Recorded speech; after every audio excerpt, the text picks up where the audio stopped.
Test.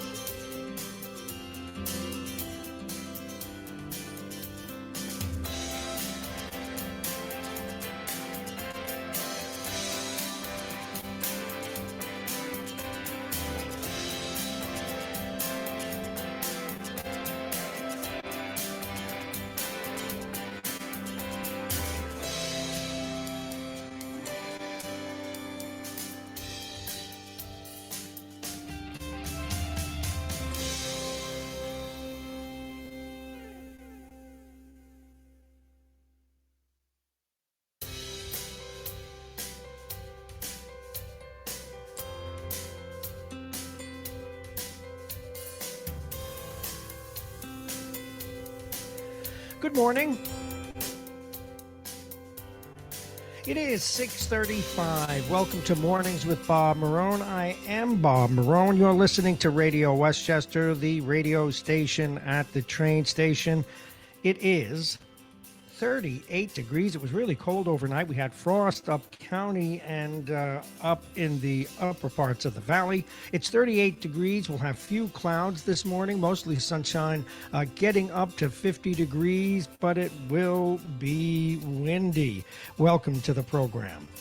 Our top stories this morning. The Senate approved $400 million to help small businesses and hospitals. Get yours while it lasts. New York doctors are testing the power of a new drug called tradipitant. That's a tradipitant to slow or stop the progression of COVID-19 pneumonia. Trump and Cuomo present the united front and reach a resolution over testing. And Westchester dips below 10,000 cases for the first time. This is Radio Westchester. I'm Bob Marrone.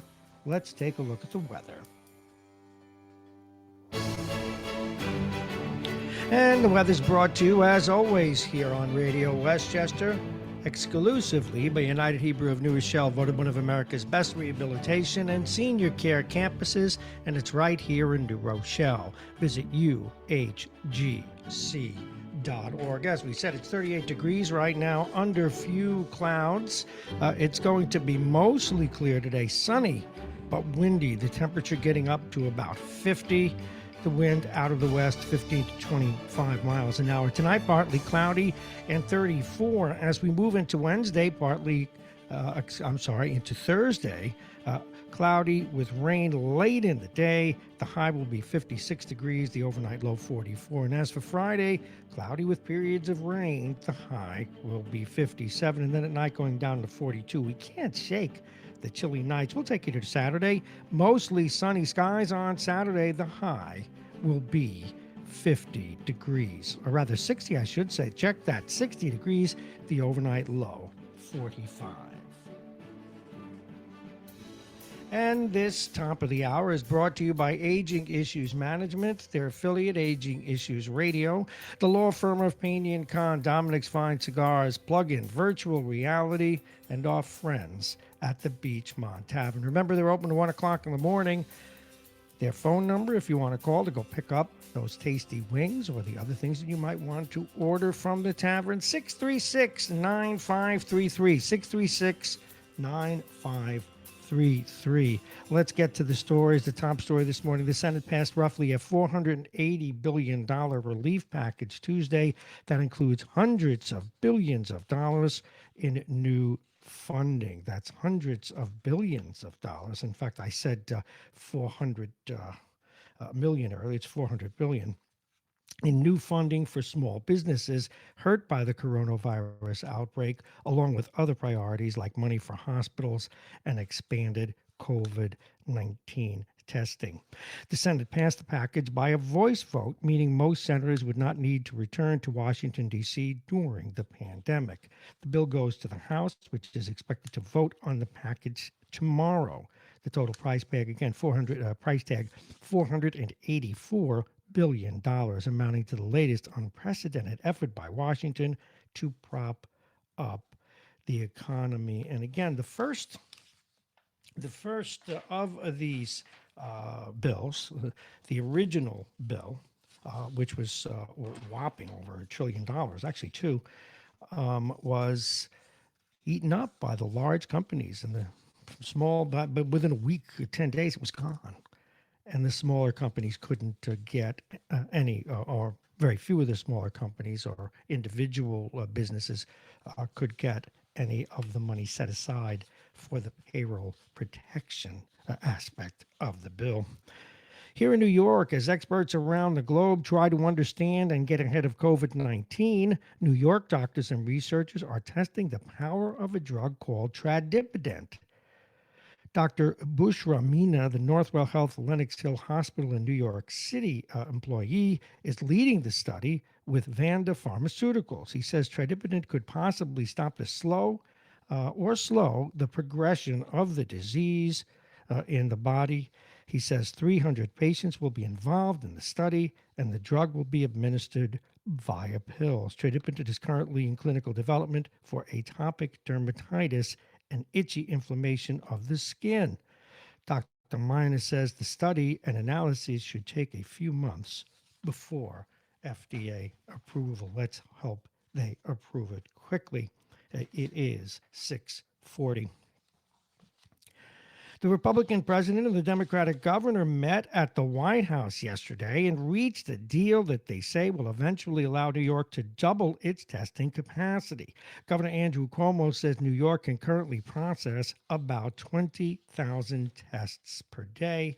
And he and the president worked out their ability to come up with enough testing kits, etc., to double that number.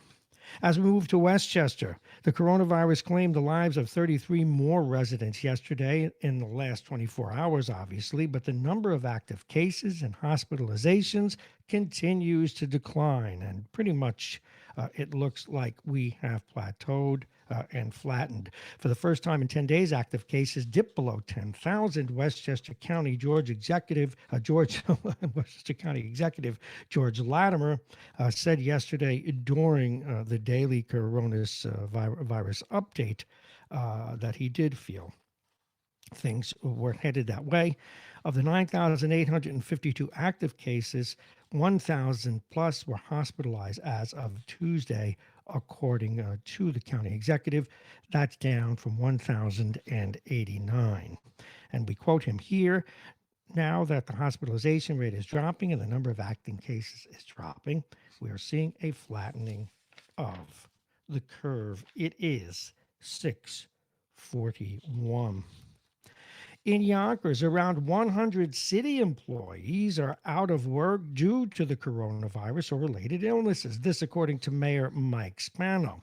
Around 27 Yonkers police officers, 11 firefighters, and 63 other city employees are counted among those missing work due to the rampant spread of the virus. The city defined COVID 19 related illnesses as including those who have not yet tested positive, but who are unable or rather, who are under self quarantine. The city workers' news comes from, or rather, amid further growth of the number of cases in Yonkers, which now tops 3,000. A sad story out of Rockland. One of the county's largest and most well respected families has lost a husband, wife, and daughter to COVID 19 within days of each other. Charles Bullock of Piermont, a star athlete for Tappan Zee High School, who later became a trailblazing African American fire chief, died on April 20th at age 80. His wife, Lois, a longtime educator in the schools of Nyack, who was active in her church, died April 3rd. She was 80. Their daughter, Shonda Leah Bullock Ogburn, who worked in healthcare as a social worker herself, died on April 17th at the age of 60. Looking at Rockland overall, there have been 401 deaths in the county since the coronavirus outbreak, with more than 9,500 individuals infected with the virus. As we come up now on 6:43, it is Wednesday, April 22nd, 2020. Welcome to Mornings with Bob Marrone. I am he. This is Radio Westchester, and we continue with the news. Now, if you needed that hip replacement or some other elective procedure, there's daylight now. Governor Andrew Cuomo said yesterday he will allow some New York hospitals to resume elective procedures, provided they are outside of the New York City area and not in a county likely to experience a COVID 19 surge. The state's new policy comes after Cuomo halted all elective procedures back on March 25th, causing a major drop in revenue for hospitals in areas of the state that have yet to be hit hard by the virus.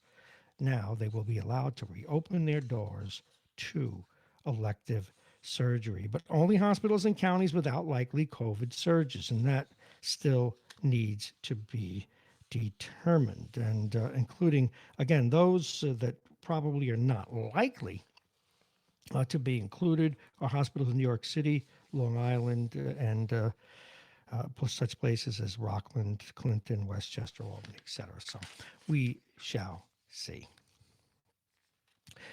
While many hold out hope that New York schools may reopen before the summer, the challenges of safely returning students and staff to classrooms while maintaining social distancing appear too great to be handled in a matter of weeks. Now, this is the governor speaking, or rather the superintendent of Ossining Schools. He said, and I quote, "I want to open tomorrow, but I cannot see it. Everyone wants to know when schools reopen, but the real question is how we reopen. If there will be effectively, or rather safety requirements, we have to grapple with that. You want to be optimistic, but realistically, we're preparing as if schools won't open soon." And even Governor Andrew Cuomo, who is reluctant to close the state's schools and has been loath to talk about shutting school buildings for the rest of the year, said yesterday that reopening those schools during the virus era will require plans to protect public health. Creating such plans, he said, will be a major, major undertaking. We get it. It is 6:46. Welcome to Mornings with Bob Marrone. I am Bob Marrone. This is Radio Westchester, your radio station at the train station. And of course, we're not at the train station like right now. Like everyone else, we are observing social distancing and keeping from going to and from hotspots. So we are not at the station as we speak. But it is time for us to go back to the weather. But before we do, for football fans out there, we have a very interesting story for you. And if you haven't heard it, and we figured we'd go to the news on a little bright spot here, tight end Rob Gronkowski, who is currently retired from the New England Patriots, has agreed to return to the NFL as a member of the Tampa Bay Buccaneers as part of a trade, according to the Buccaneers and Gronkowski's agent. He will once again play with quarterback Tom Brady, who recently signed with the Tampa Bay Buccaneers. 6:47, let's take a look at the weather again. And the weather is brought to you exclusively by United Hebrew of New Rochelle, voted one of America's best rehabilitation and senior care campuses, and it's right here in New Rochelle. Visit uhgc.org. It's 38 right now, few clouds. It's going to get up to 50 today, but mostly sunny but windy, getting up again to 50. The wind will be out of the west at 15 to 25 miles an hour. Tonight, partly cloudy. The temperature, this is killing me. We've revised this. It's getting down to 33. It's not wintertime, Mother Nature. But I guess at night she thinks it is. Thursday, cloudy with rain. Late in the day, the high will be 56 degrees. The overnight low will be 44. And into Friday, cloudy and periods of rain, 57 degrees. Things are warming up. Down at night, though, or at night on Friday, still not cozy. Getting down to 42. Let's go to Saturday. Mostly sunny skies. The high will be 60. The overnight low, 45 degrees. At least that is a bit of an improvement. It is 6:48. In a moment, we'll go over the lineup for today. But let's get back to the news. Let's take a look at those cases about COVID where we appear to be flattening as a county, certainly, as a state, likely, and nationally. We're beginning to see those numbers slow down as well. In the United States this morning, there are 824, actually almost 25,000 cases of the virus. 45,000, almost 46,000 have lost their lives. Again, as we watch the curve go down, if it goes down at the same rate it went up, that projects to be something like 80,000 people, but it's a little early to know that. Hopefully, the number of cases will decline, and that if you will, bell-shaped curve will look a little less like an equal bell and come down sharply. We can only hope. In New York State, there are 252,000 cases of the virus. Some 15,000 have lost their lives. And in Westchester, 24,000, almost 25,000 people have the virus, have been diagnosed, and some 809 have lost their lives. 9,371 are on their way to recovery. One of the things that we see in the news this morning from several outlets is a warning that they expect a second wave of the virus, likely come wintertime or next fall, to be perhaps worse than the initial outbreak. Again, those are prognostications. It's a little early, but it is a consistent warning we are getting. As we know more, so too will you. Again, we're talking about reopening the economy. We're talking about reopening businesses and schools. Hopefully, that will not be the case, but we shall see. Something that is troubling, this out of Chicago yesterday, but hundreds, sometimes thousands of posts fly in the new Facebook groups daily about misinformation and online protest groups. The coronavirus numbers are fake, some of the social media videos claim. Social distancing, they say, is the new way to control you, your family, and your behavior. Other comments warn, others say the pandemic is an overblown hoax. The loose network of Facebook groups spurring protests of stay-at-home orders across the county have fast become a hotbed of fast become a hotbed on the internet, and sometimes fanned by the president himself and amplified by those social media accounts. In a matter of days, the Facebook pages have mobilized protests at state capitals and collectively gained an audience of nearly 1 million followers on Facebook. And I quote from scientists, etc., it's an aggregate, so I can't quote them, but there's little basis in reality for many of the claims on the sites. And the power of suspicion appears to be powerful on Facebook. And interestingly, it has energized white supremacists who are out now protesting that this is all a hoax. It is 6:52. A couple of other items in the news today. Oh, I have them right here. Excuse me, I misplaced my information. It is 6:52. Another baseball story. I'm trying to mix in some of this stuff, but this isn't a pleasant story. You all remember when the pitcher Ron Halladay 3 years ago crashed his plane when he was experimenting. It was an experimental plane. He paid a lot of money for it. It was an excellent plane, but he was doing deep dives and barrel rolls, etc. And one of the deep dives, before he pulled out, he lost control of the plane and crashed into the ocean. Well, it turns out, and this is just a cautionary tale, okay? He had a sleeping pill in his bloodstream, amphetamines in his bloodstream, 12 times the number prescribed for people who need it, morphine, fluoxetine antidepressant, a muscle relaxant, and a more powerful form of morphine called hydromorphine. He had been hospitalized for and gone to rehab in 2013 and 2015. Now, this is not to besmirch a man who was a great pitcher and obviously had a problem. But please keep that in mind. Anyone who wants to fly an airplane, that's the truth about what happened. The NTSB finally released its report 3 years later. That's the truth about what happened. But more troubling is, please, if you're going to do that kind of activity, he should have had none of these. Every single one of these drugs, other than probably a legal dose of the amphetamine, would not be would keep you from being licensed to fly an airplane. As we come up on 6:54. Let's take a look at the lineup for today as we pass 6:54. And geez, I better make sure that the phones are on, eh? You're listening to Good Morning.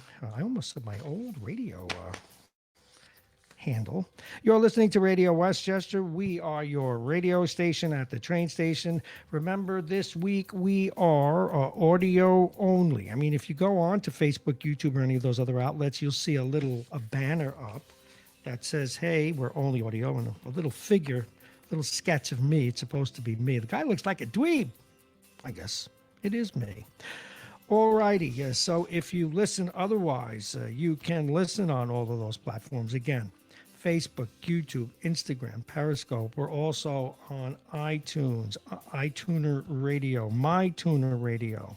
We're on Spotify, RadioWestchester.com, or you can simply go look for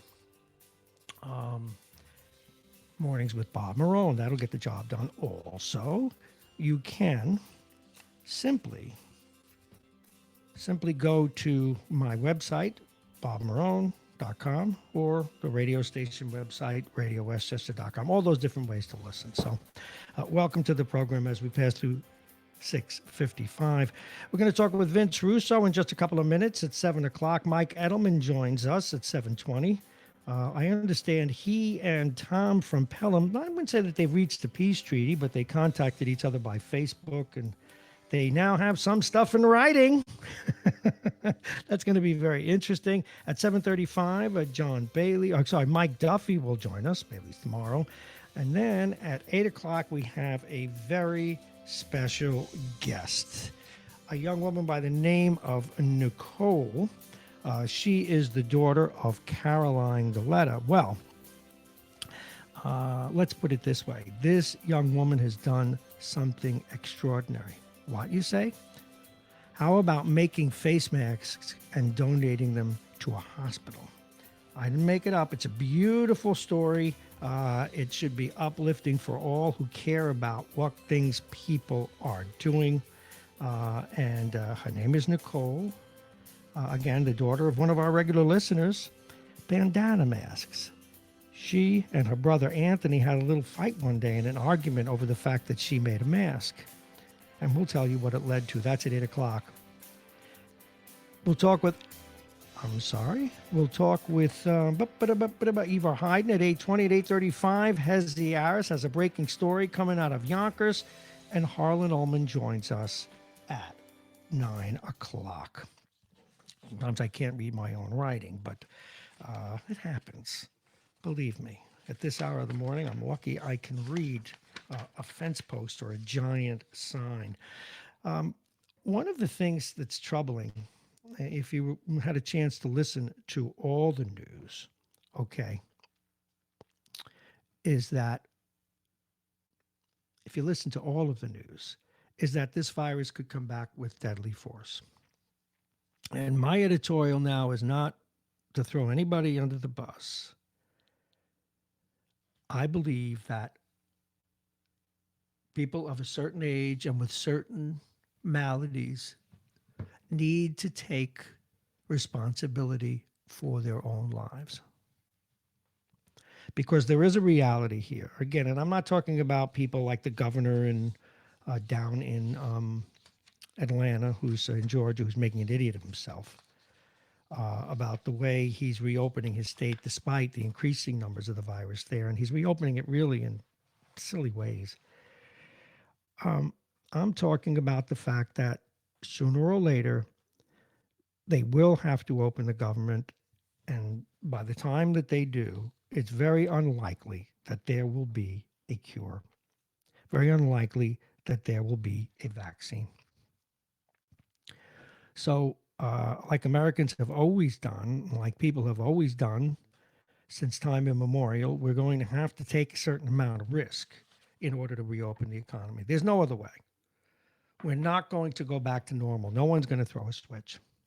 But if you're of a certain age or you have these pre existing conditions, okay, when you decide to go out to work, you're going to have to worry about your own social distancing. Oh, it's Carolyn. Thank you. I got corrected. It's not Caroline. Okay, so shoot me. We're talking, of course, about our 8 o'clock guests. It is, according to my source, it's Carolyn. No, it's Carolyn. Let me see if I got this right. I can't read in the morning. It's Carolyn, not Caroline. Got it. Thank you. We have our first guest calling in to annoy me already. Good morning. We'll be right with you. Anyway, here's my point. We'll talk about it with my next guest. And I think of people like Vince Russo, like Anthony Galetta, like Tom from Pelham, so many people you know who are over 60 or over 55 or into their 70s. We will still be exposed to this virus until they come up with something. And we will make decisions, and you'll just have to mitigate risk, where you go, what you do, and something that really means a lot to you. Again, this is assuming that from a standpoint of percentage of risk, the numbers are reasonably to tolerate. But we cannot turn our heads to the reality, and people put it the wrong way. And some people really don't care if you die, and they've made that very clear. What they want to say is, oh, this is a risk of living, and you're going to die because you're older now, and there's a virus, and too bad. There are some people that feel that way. Well, a pox to them and a serious one in their ancestors, okay? But they're not totally wrong. To save the entire country, some risk is going to have to be taken, but we will be responsible for ourselves. Okay, let's go to our first guest. And again, I just want to correct it was Carolyn. When we go and we take a look at the 8 o'clock hour, and the other information that I got is an update where the proceeds got donated, where this young woman made these masks and then donated them first to a hospital, and then took St. Luke's, and then took the money and donated that. So we'll talk about that in a little bit. Again, Carolyn Galetta, not Caroline, and of course the star of our show, Nicole. But first, Vince Russo, good morning. How are you? Hey, good morning, Bob. Did you hear what I just said about people our age? And again, I'm not panicking. It's the opposite of that. But we're going to have to take this into our own hands because, quite frankly, not that people don't care, although some don't, but we're expendable. Well, if we were the only group that could get this thing, I could understand that. But everybody can get it. The statistics have shown people of all ages can get it, and opening up the economy too soon, which is likely going to happen, is going to be a disaster. Yes, if they do it too soon. I don't think the governor here in New York is going to let that happen, though. I don't know about the governor in New Jersey, but also I say this in that I'm not really pointing a finger if it's done properly. There's still going to be some risk out there for everyone, but more so for older people. And the Yeah, point I'm trying to make is that the government's not going to do this one for us. We're going to have to be careful ourselves. That's all I'm getting at.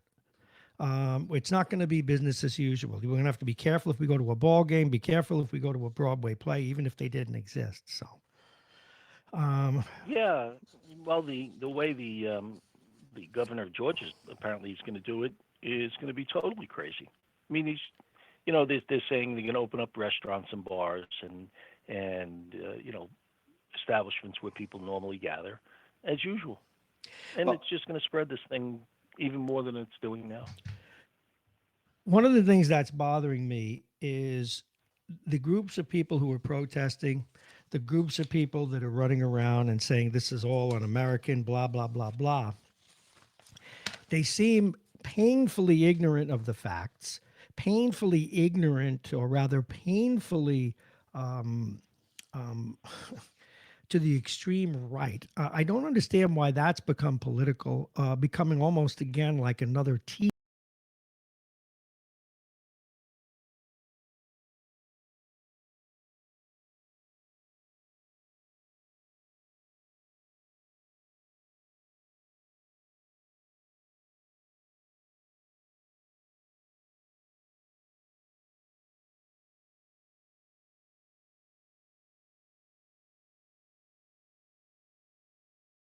Party, which at least was based on a firm set of convictions, even if extreme. Now we finally see through the veneer. These people are reacting to something that's not true. It's incredible stuff, and they're making it into a political issue.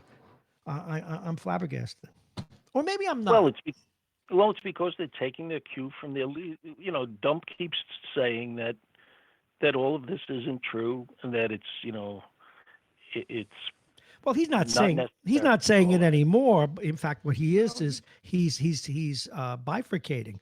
When he stands up officially in front of the country, he says, "We're going to open it up. It's going to be great, but please be careful." But when he tweets as if he doesn't want to lose that base. And quite frankly, I got to be going on the record here. Otherwise, just rip me off the air. I'm very disappointed in Trump's base. If his behavior, and forget the things that the liberals have done to justify voting for a conservative or to justify voting for someone who is going to be a shoot star, to not see through who he is and how he is one of the great disappointments of my life.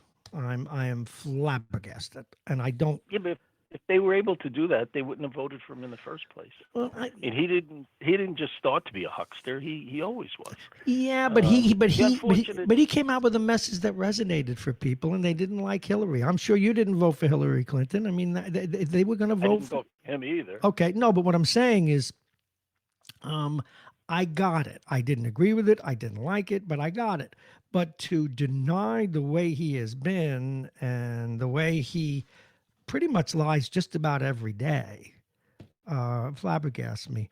But nonetheless, let's Well, the look for. shame of the shame of all of this is that they're all, not all, literally all, but a lot of them are going to die, and they're going to take everybody else down with them.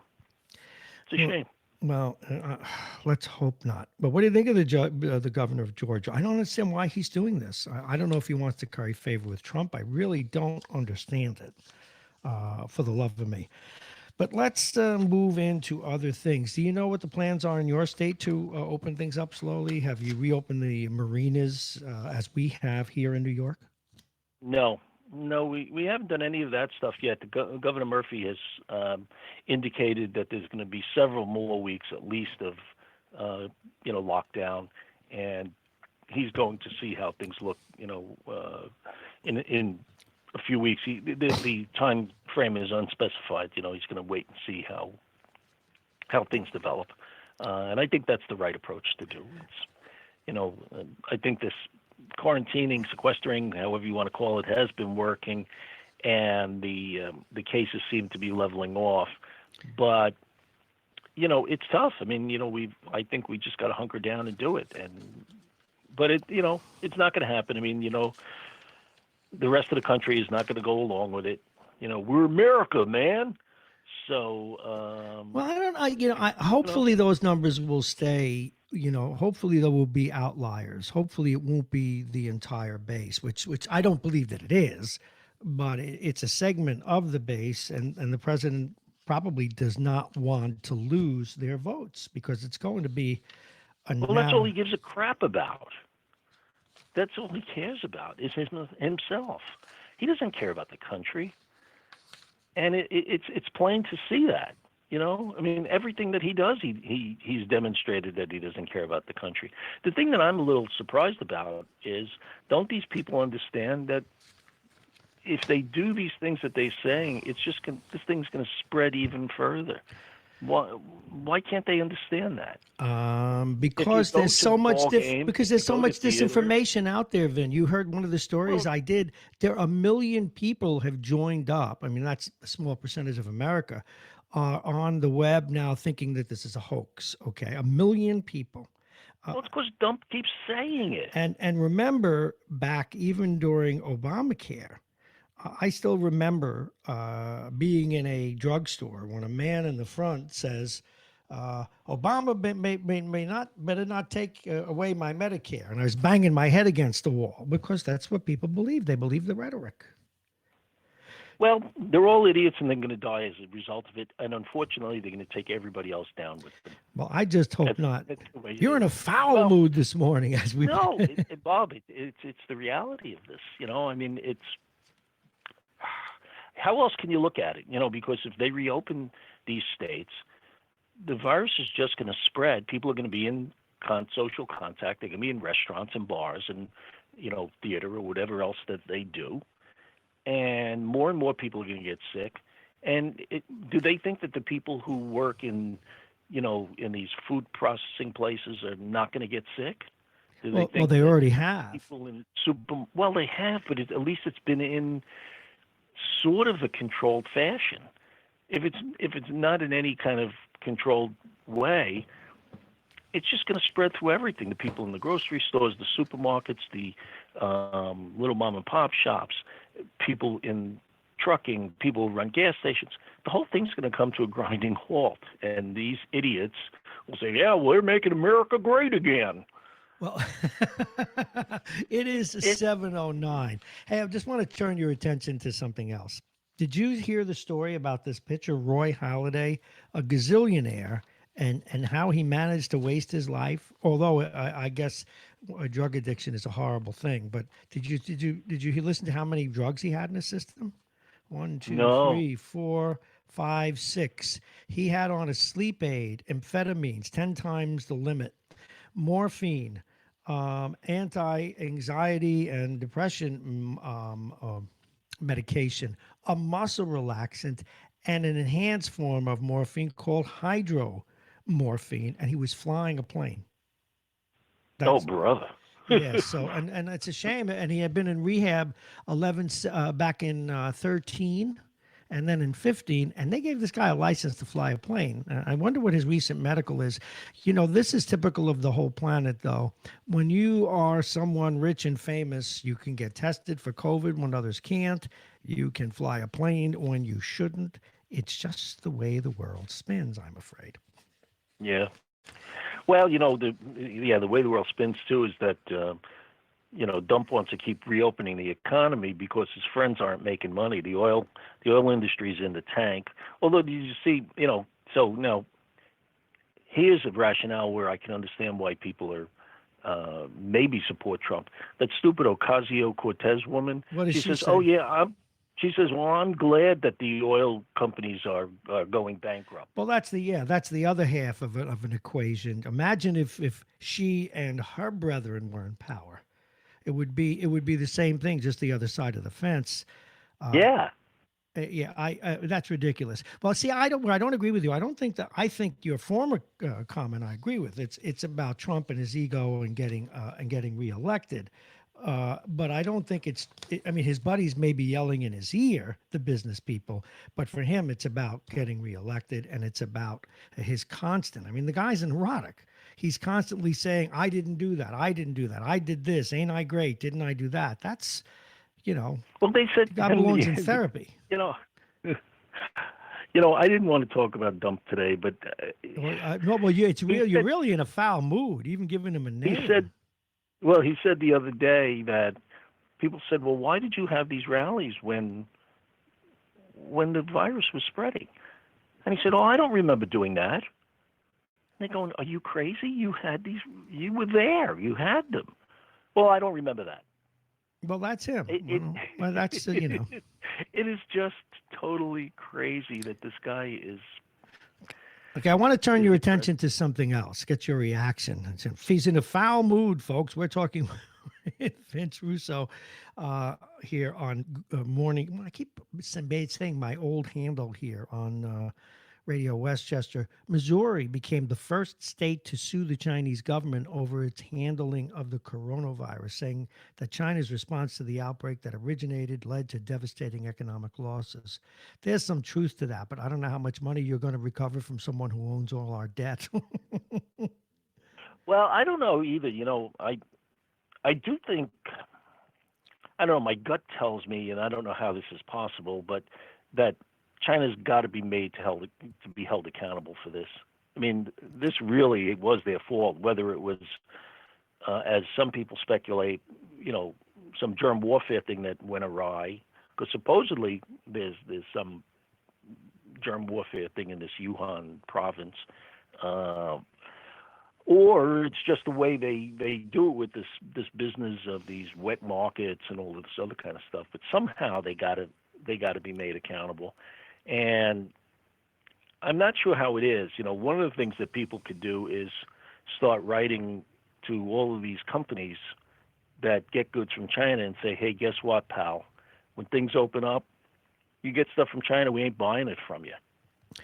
Well, that might not be a bad idea at all. Did you see what Barr said yesterday? He's Attorney General Barr is calling stay-at-home orders disturbingly close to house arrest. He's become some toady, But this that, guy. but that's why these people in Georgia are saying all this stuff because they're getting it from the government. I mean, All right, we Trump need. isn't Trump isn't literally saying that it's fake, but everything that his government is doing is done that.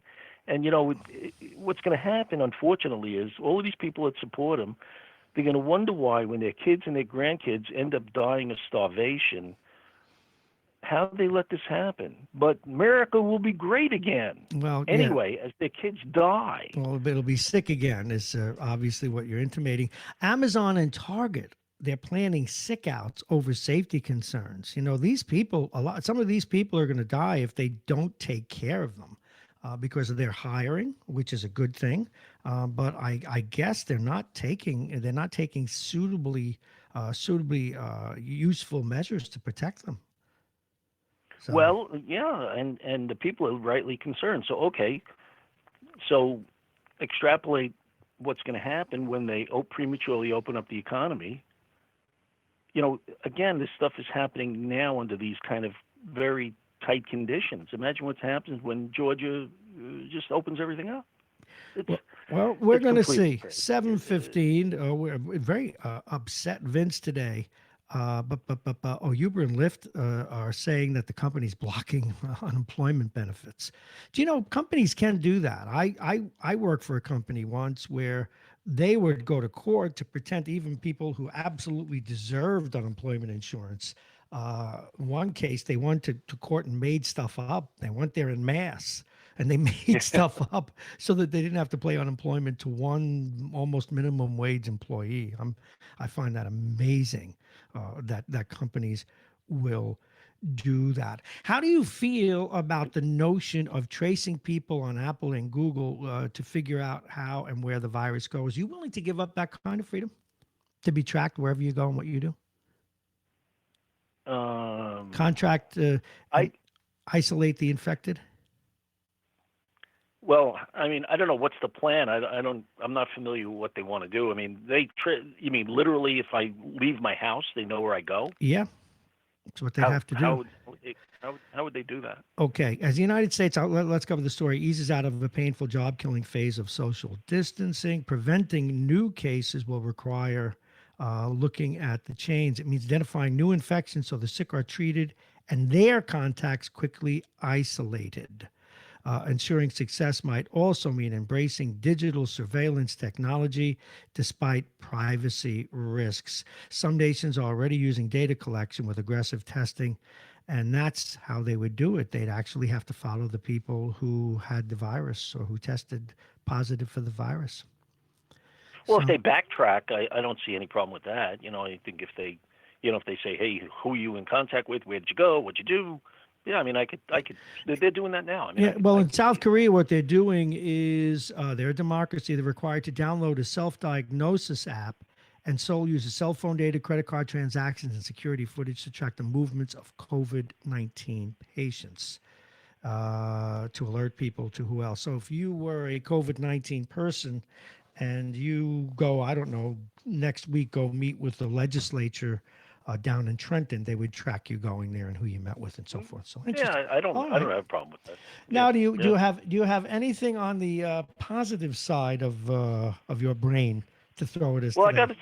to on the funny side. I keep watching all these reports about these proposed solutions to the NHL season, and the latest one is that the NHL, and this is being reported by Elliot Friedman, who's a very respected hockey broadcaster, that they're considering what they call a four-city plan, where they pick a city in each of the divisions that all the games will be played in that one spot, and they'll have like triple headers. So let's say the spot is New York. It won't be New York because of the virus, but let's just say it was New York. So the Rangers would play the Islanders, the Devils would play. I don't know who else is in the division. Philadelphia, and I don't know. Carolina would play the Florida Panthers, all on the same day in one location, and they do that in the four other designated spots in the Northeast, the Midwest, and in the Far West.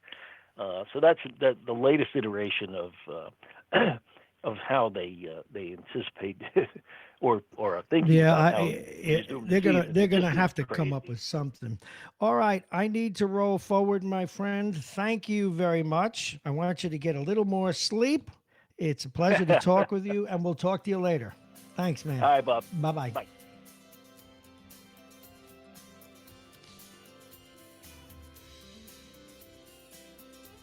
All right. Shows to go. Your 720. Mike Edelman's next, and I'm interested in his little this exchange he had with our own Tom from Pelham. But first, let's take a look at the weather. And the weather's brought to you exclusively by United Hebrew of New Rochelle, voted one of America's best rehabilitation and senior care campuses, and it's right here in New Rochelle. Visit uhgc.org. It's 38, a few clouds in the sky. It's going to be that way most of the day.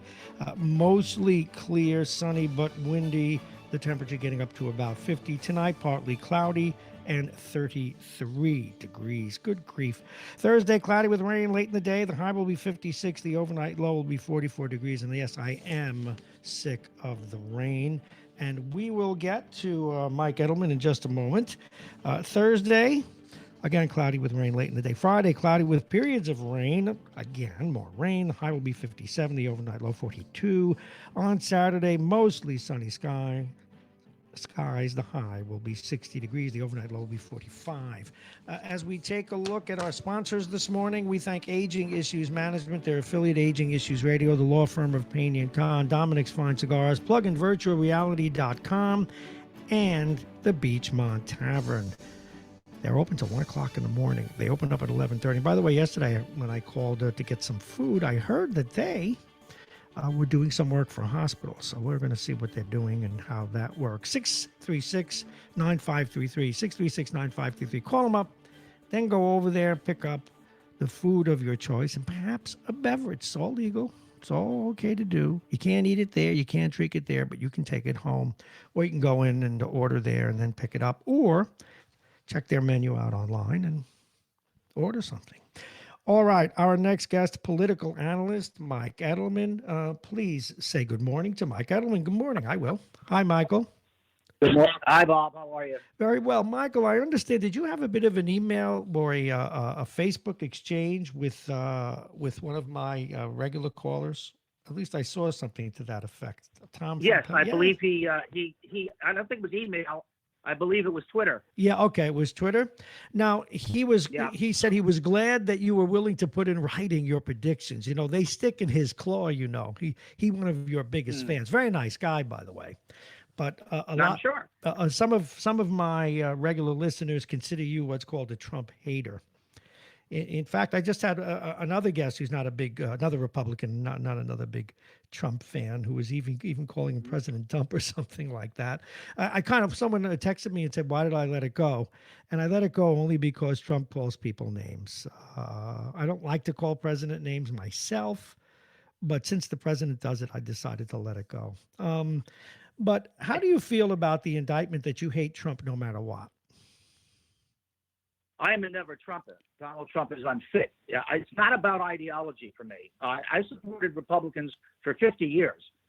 Some of them were personal friends of mine, including W. This A, he's not a Republican. B, he's not conservative. C, he's dividing the country like no other president has ever divided the country, except maybe James Buchanan. And he is not fit to hold office, and it's not my opinion alone. You can go through a litany of consultants from D.C. and around the country. The members of the United States Senate, off the record, will tell you that. They won't admit to it publicly because they're being bullied and cowed by the president. So, yes, he's unfit for office.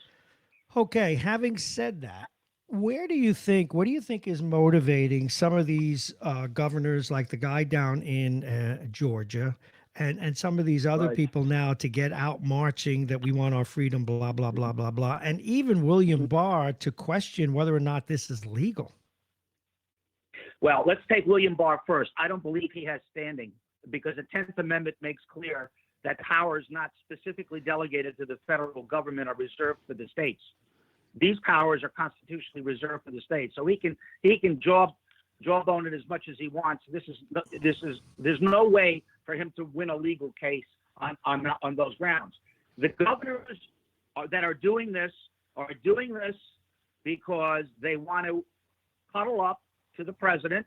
These are Southern governors, South Carolina, it's Georgia, it's Tennessee, and they're doing it against not only the advice of the medical experts, they're doing it against the White House's own standard, which says you need to have 14 consecutive days of lower cases in a row before you can open for business. They're taking a huge chance with a lot of lives. They didn't consult the mayors in their cities. Their mayors are frantic in Atlanta, in Albany, Georgia, in Savannah. So this is a situation where these guys are rolling the dice. And I don't know what they're thinking, but people are going to get sick. This virus doesn't know about Republicans.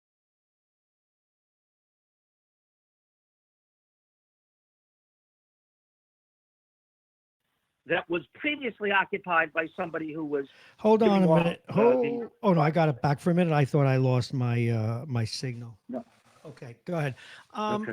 But let me ask you this. I have monitors here all over the place. Okay, it is 7:25. We're talking with Mike Edelman, political analyst out of Florida, actually long-time elected official. Well, not a public official and lawyer here in Republican operative here in Westchester County.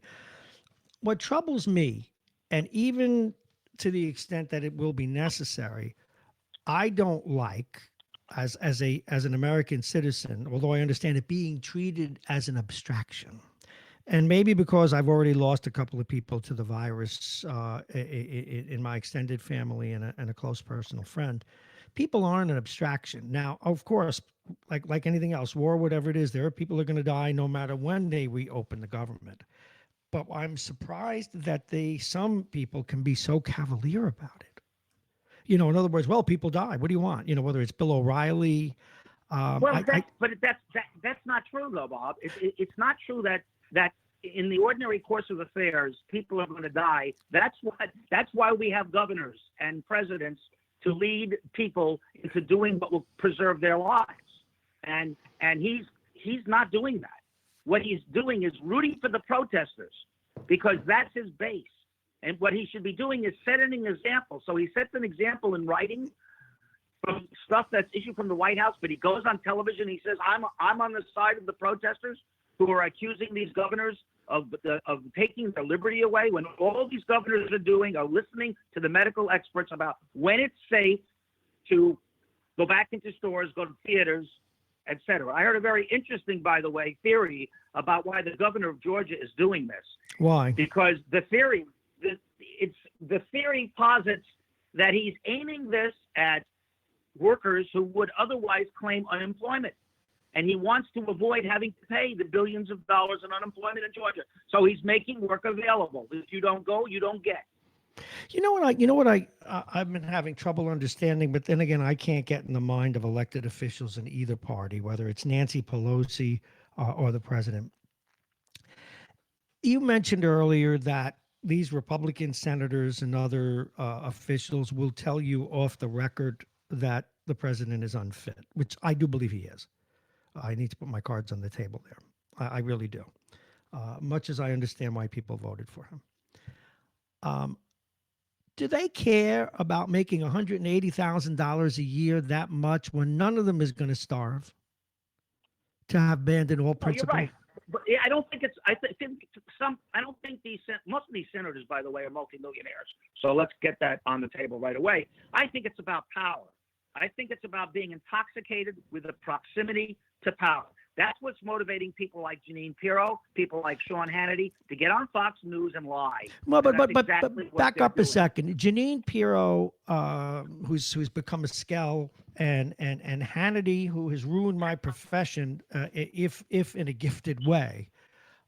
Same thing with Rush. But they'll tell you if you look at them. I don't know about Janine. I think she believes her own lies. But they'll tell you, look, I'm just want to make money. And I think Hannity may actually be a true believer. I don't know, whatever that means. But they're not. No one elected them. They make a lot of money to do what they do. Not that they get a pass, but these other people, my God, doesn't anyone want to go down? Where are the Patrick Henrys? Where are the people of that ilk? Something's gone terribly wrong. They're missing in action. They're missing in action, and the only people that are speaking up are the George Conways of the world, the Steve Schmitz, the Rick Wilsons, people that have been close to power and are not intoxicated by it. And they have Priorities USA. They're running commercials that demonstrate A, Trump is unfit, and B, he's given misinformation out through Fox News, which is, by the way, going to kill people. Okay? Well, it's going to kill people, period. Now, are they only motivated by the dollar, Fox News, do you think? Yes, yeah. Oh, yes. Well, Janine told me when I spoke to her by email about a year and a half, I said, you're doing a great disservice to the United States. She said, my show is number one in its time slot. That was her response. Well, it's for money and ratings.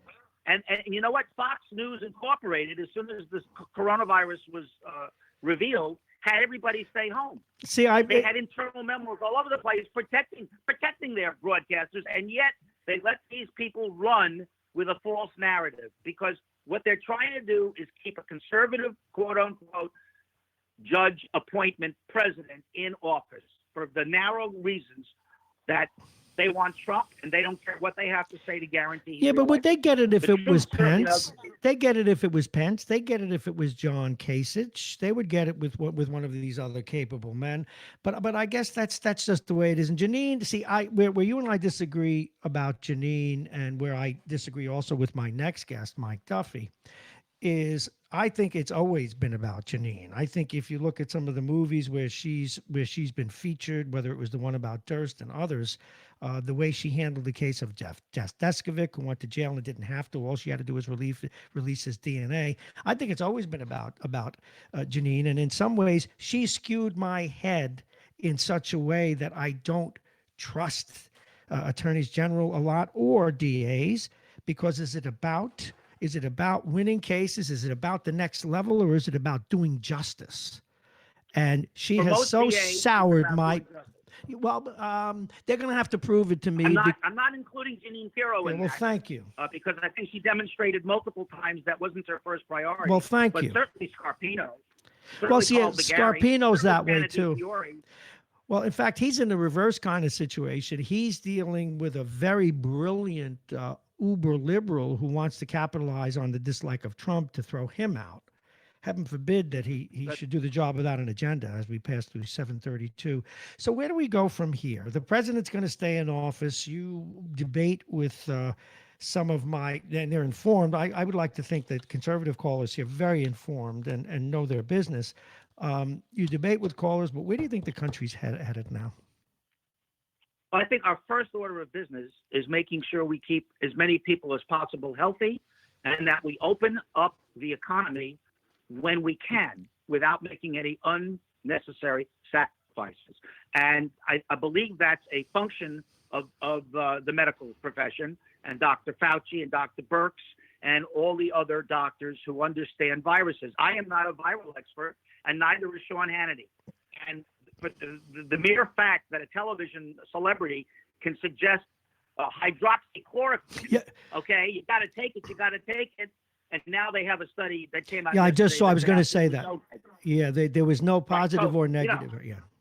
That's correct, which means that doesn't help. Don't take it, and in fact, it does a lot of damage in certain. Okay. I got to go there. I got to go there. And Okay. I got to ask you a question. No, not go. I was almost No. talking to myself. Here you go. And I'm not talking about Okay. because sadly there are millions and millions of Republicans who chose Trump as the lesser of two evils in their minds, and I understand that. Mhm. But I guess I do too. the next question is, why do you think I'm talking about the extreme right, the white supremacists, the people that are Yep. protesting in the streets, etc.? Did we create them, or were they always there? That's an excellent question. They weren't created. America has always had an underbelly of white nationalists, ethno-nationalists that wanted to keep the country white and Christian, and they still do. The difference is now you're seeing them come out because it's okay because Trump's president, and he gives Lincoln a nod. Other presidents before him would slam down the door immediately. Even William Buckley, who started the Conservative Party, essentially threw out the John Birch Society for exactly that reason. But it's come full circle. So now it's okay to march with a swastika. It's okay to give the goose step and the Nazi salute. And it's okay to say that we want to keep the nation white and Christian. The problem is the demographics are changing, and there's nothing these people can do about it.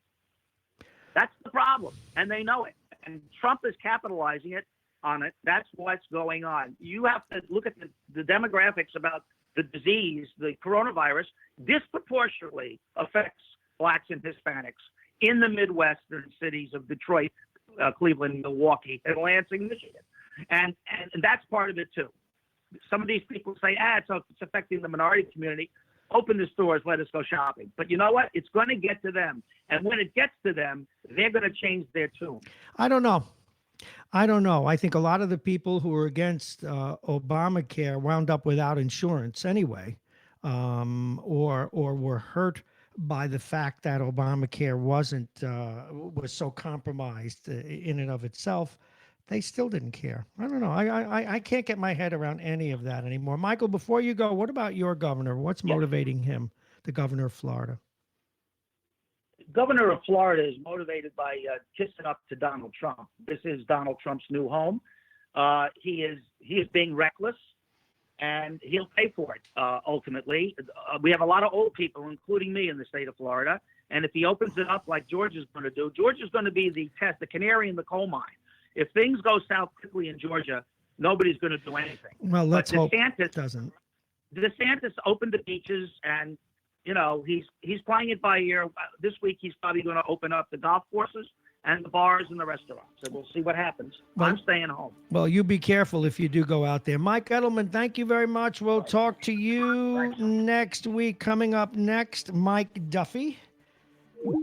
It'll be interesting to get a different take as we move through 7:36 and take another look at the weather. And the weather's brought to you exclusively by United Hebrew of New Rochelle, voted one of America's best rehabilitation and senior care campuses, and it's right here in New Rochelle.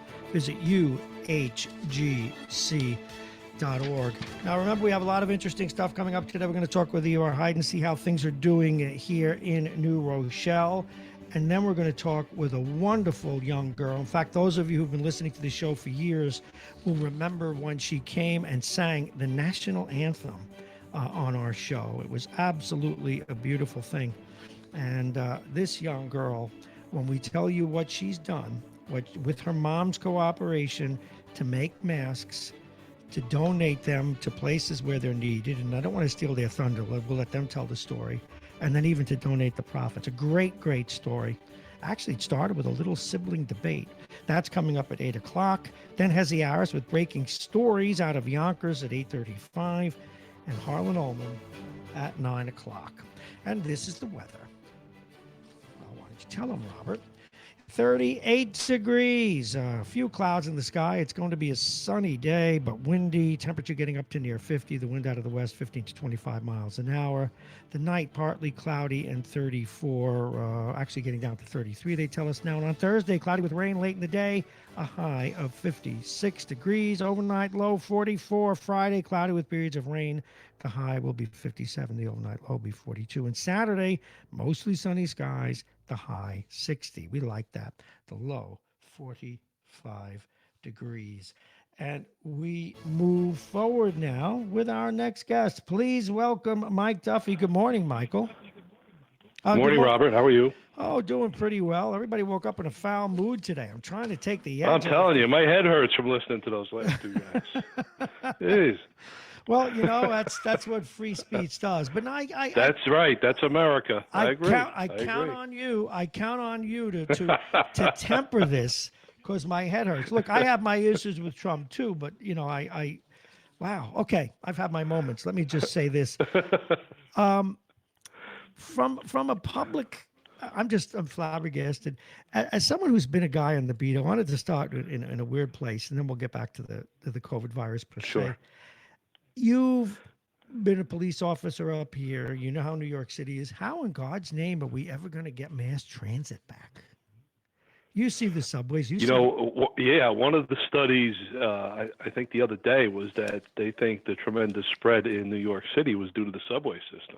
Absolutely. And you know how it is when you're on the subway at rush hour. I mean, it's unbelievable. Mm-hmm.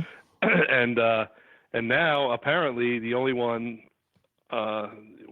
using the subway at this point are healthcare workers, public safety officials, things like that, and bad people.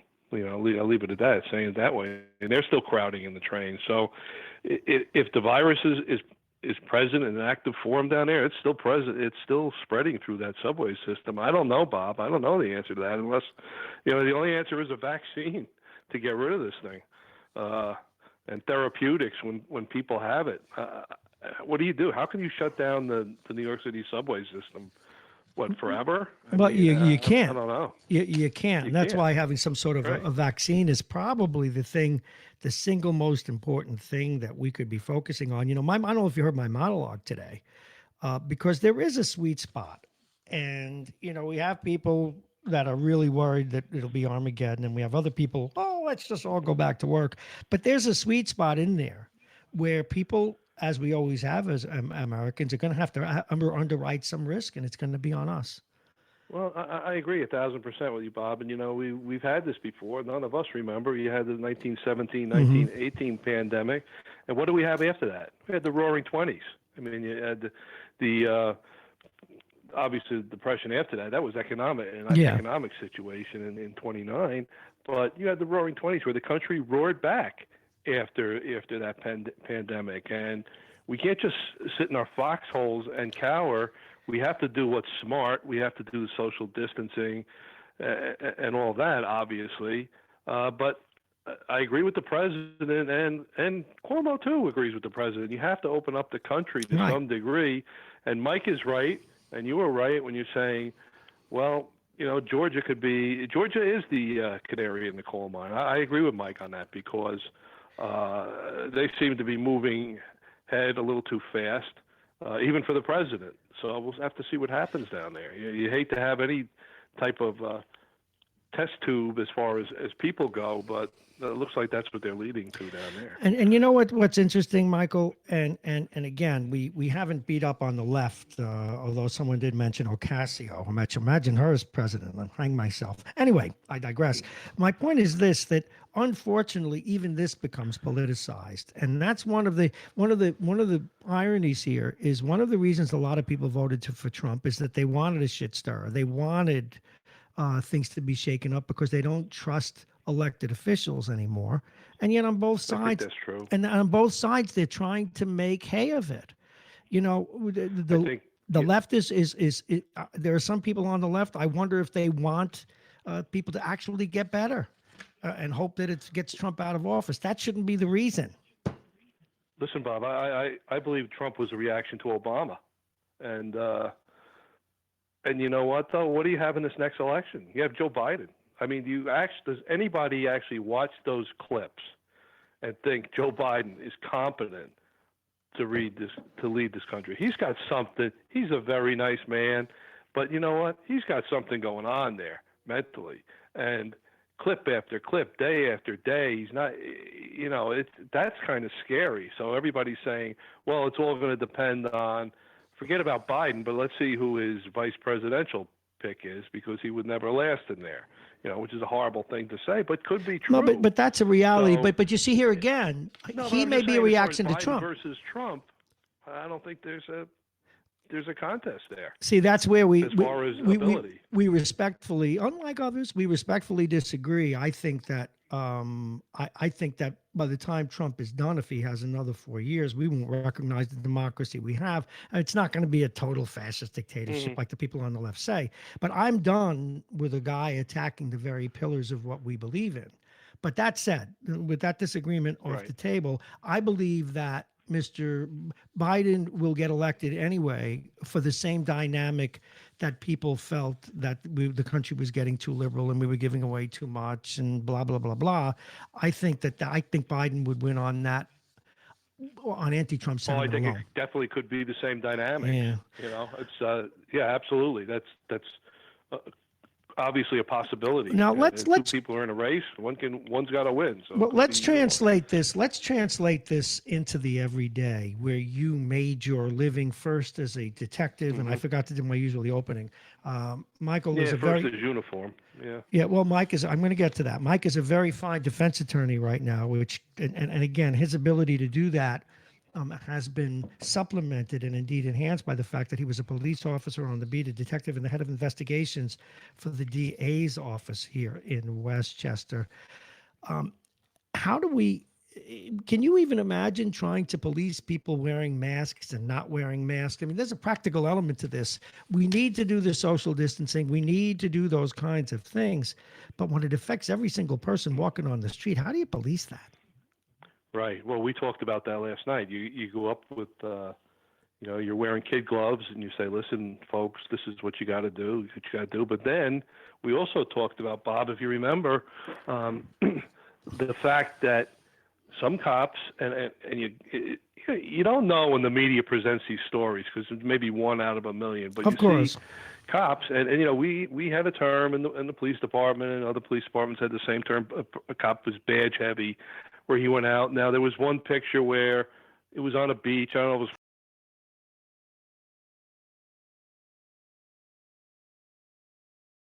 There's nobody around him, and all of a sudden there's 3 or 4 police officers around him. Now you talk about social distancing. Nobody was near this guy before, but he's there alone on the beach. And now, if he did have the virus or whatever, now these cops are exposed to this, and they take him into custody for. I mean, that's crazy stuff. I mean, and that's why I think people see that on the news and they reject that, and they want to get back. Look, they've been locked up. I'm lucky where I'm locked up. I got a beautiful house. I got, we have access to the internet, food. Your kids are chained in the basement. Go ahead. I'm sorry. Yeah, well, no, they're in the garage. Oh, that's right. I forgot. Use the fridge out there. Don't come in the house. But being contained in some. If when you were younger, you're living in some apartment in the Bronx or Brooklyn. Imagine being just stuck there forever. It's got to be people crazy. People want to get out, and these little houses down south too. And I just think it's part of the American culture too. And I don't think I think Mike Edelman misrepresented what the president said the other day about the protesters. He didn't say, "Oh yeah, I'm all for them." He says they're protesters. They have a right to protest. Because I was listening to him when he said that. Well, he did and also. He said it was up to the governors as far as opening their states. He did say that once, but he also said, and I remember the quote at one point. He put out a quote that said, to the effect that your Second Amendment is under siege. Protest. I mean, what the hell was that about? Well, that was about whose pot was he stirring then? In Virginia. Yeah, I mean, that's true, and that was, yeah, but.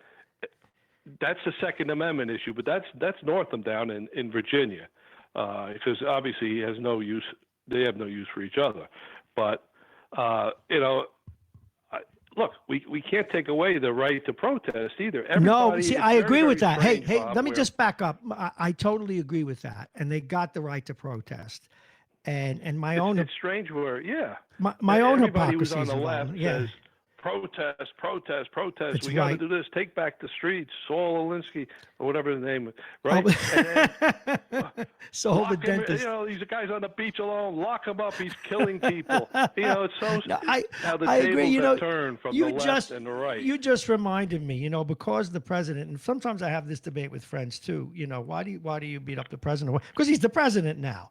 But one of the things I always try to remember when I sit behind this microphone is the way, for example, and these are things that totally energize Trump voters, and I agree with them on this, how the left has ruined comedy in this country, how the left has ruined free speech on campuses in this country.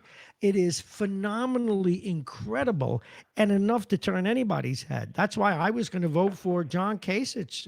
I was going to go The new center word right. now is Karen, Bob. You can't say Karen anymore. Apparently, that's a slur. Well, what's You Karen? say, okay, Karen. Who's- I mean, I read Who, that whoa, the whoa, other whoa! day. I Stop. was like, Okay, what do you mean? Okay, Karen. What's Karen mean? What am I missing? Karen means it's a derogatory term, I guess, towards women. Okay, Karen, like you're putting them off. You know, like you're a Karen. I And I'm didn't. like, oh my God, I'm reading this. I had no idea. If I ever heard that, I would say, oh, I thought the person's name was Karen. But now apparently it's a term. And there was one blog writer or reporter, I forget which it was, that said, you know, people cannot no longer use the term Karen or name. I'm like, oh my God. You know, it goes into what you were saying, where the left has ruined comedy. You can't say this, you can't say that, and Well, Karen's a common even name. I mean, I never would have got that. I wouldn't have got. Well, that's like okay, and it does. Yeah, now, you see, got to Google it after. no, but you know what though? The millennials are also allowed to say "okay, boomer." It insults us for having right. positions. Yeah, it that goes along with that. It's oh, please, it's ridiculous. You know, and that's the whole other okay, side boomer, of the story. Okay, Karen. Okay, yeah. That's the whole other side of the story, my friend, which we can go on and on about. And sometimes, you know, I'll get calls and emails. Why don't I talk about that? You talk about it when it's in the news. I can't give an alternate to everything, but I could do a whole show on that. I could do a whole show on the very people. And for example, let's take Woody Allen. Woody Allen had every right. He finally did publish his book. How dare the left, the people on the left, ban the publication of a book because they don't agree with its author, and yet he was acquitted of what he was accused to have done. That is not America either. It is the same thing that these people that they criticize want to do, and I'm just amazed at how few people really understand this flag with which they wrap themselves in. It drives me nuts. You know, like before, you and I disagreed, and you didn't threaten me to come to beat me up, and I would have just yielded to you, and I didn't yell at you. I mean, I don't understand why we can't do that. What's happened to this country? Help me. You know what, Bob? I say this all the time on your show. You know, common sense is not too common. You know, come on with this stuff. Everybody's wearing their emotions on their sleeve, and I'm not saying go out and hurt people. You know, I'm saying, come on, with this stupid stuff, you got to have a little thinner skin to survive in this world, and a tougher skin to survive in this world. And I googled on my computer while we're talking about it, and then Karen, Sharon, Becky, and Chad. Becky and Chad are the like if you're a yuppie.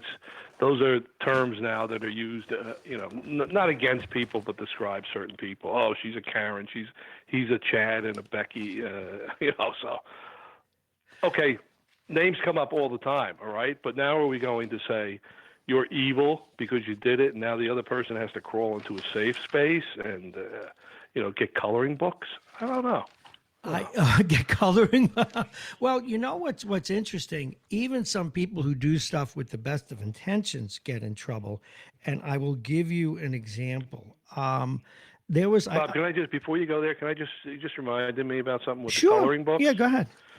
There was on Twitter a tweet from the Phoenix Police Department. This is an official tweet from the Phoenix, Arizona Police Department, and Phoenix is a big city. It's a busy city, and they were showing the room where the police dispatchers are, and the 911 operators, and they show a picture of this woman sitting at her panel, and the caption is, whatever her name is, sitting at her station using coloring books to relieve her stress.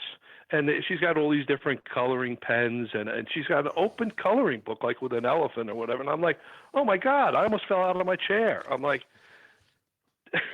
this was real. I thought it was a joke. But, I can see relieving stress and nobody wants to be stressed out, and whatever means you use. But this is a person in an official capacity. They're there doing coloring books.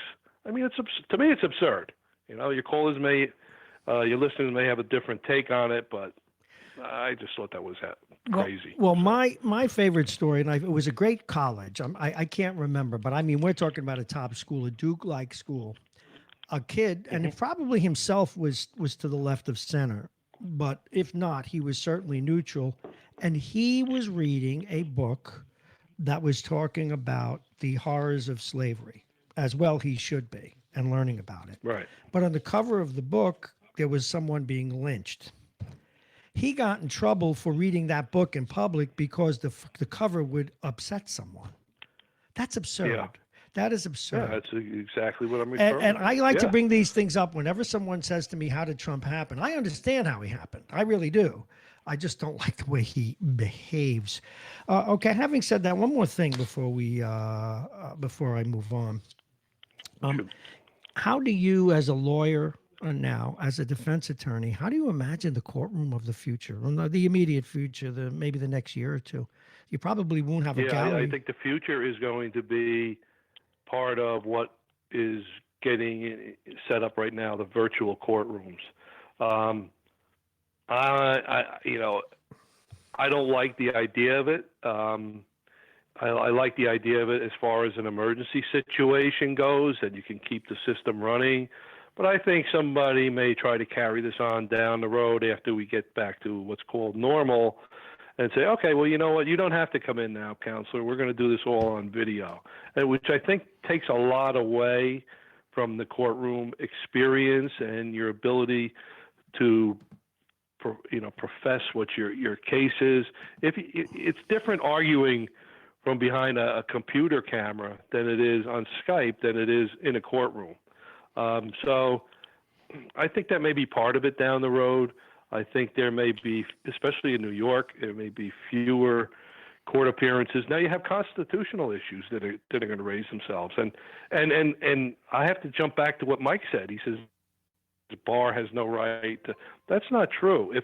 If the issue at hand is a constitutional issue, like the First Amendment, freedom to gather, freedom of speech, freedom of religion, the Attorney General has every right in the world to step into that situation. I actually agree with that. To hear you say that, federal issue. Yeah, to hear you say that, I felt the same way actually as I think back to it, but I wasn't sure.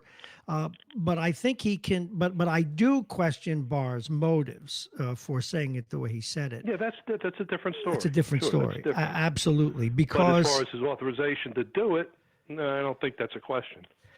Now, I think that's what the other side would argue, that whoever he would sue, that's going to say. He's going to say, first thing Mike said, you have no standing. You have no standing to bring this case. And then you let the court work it out.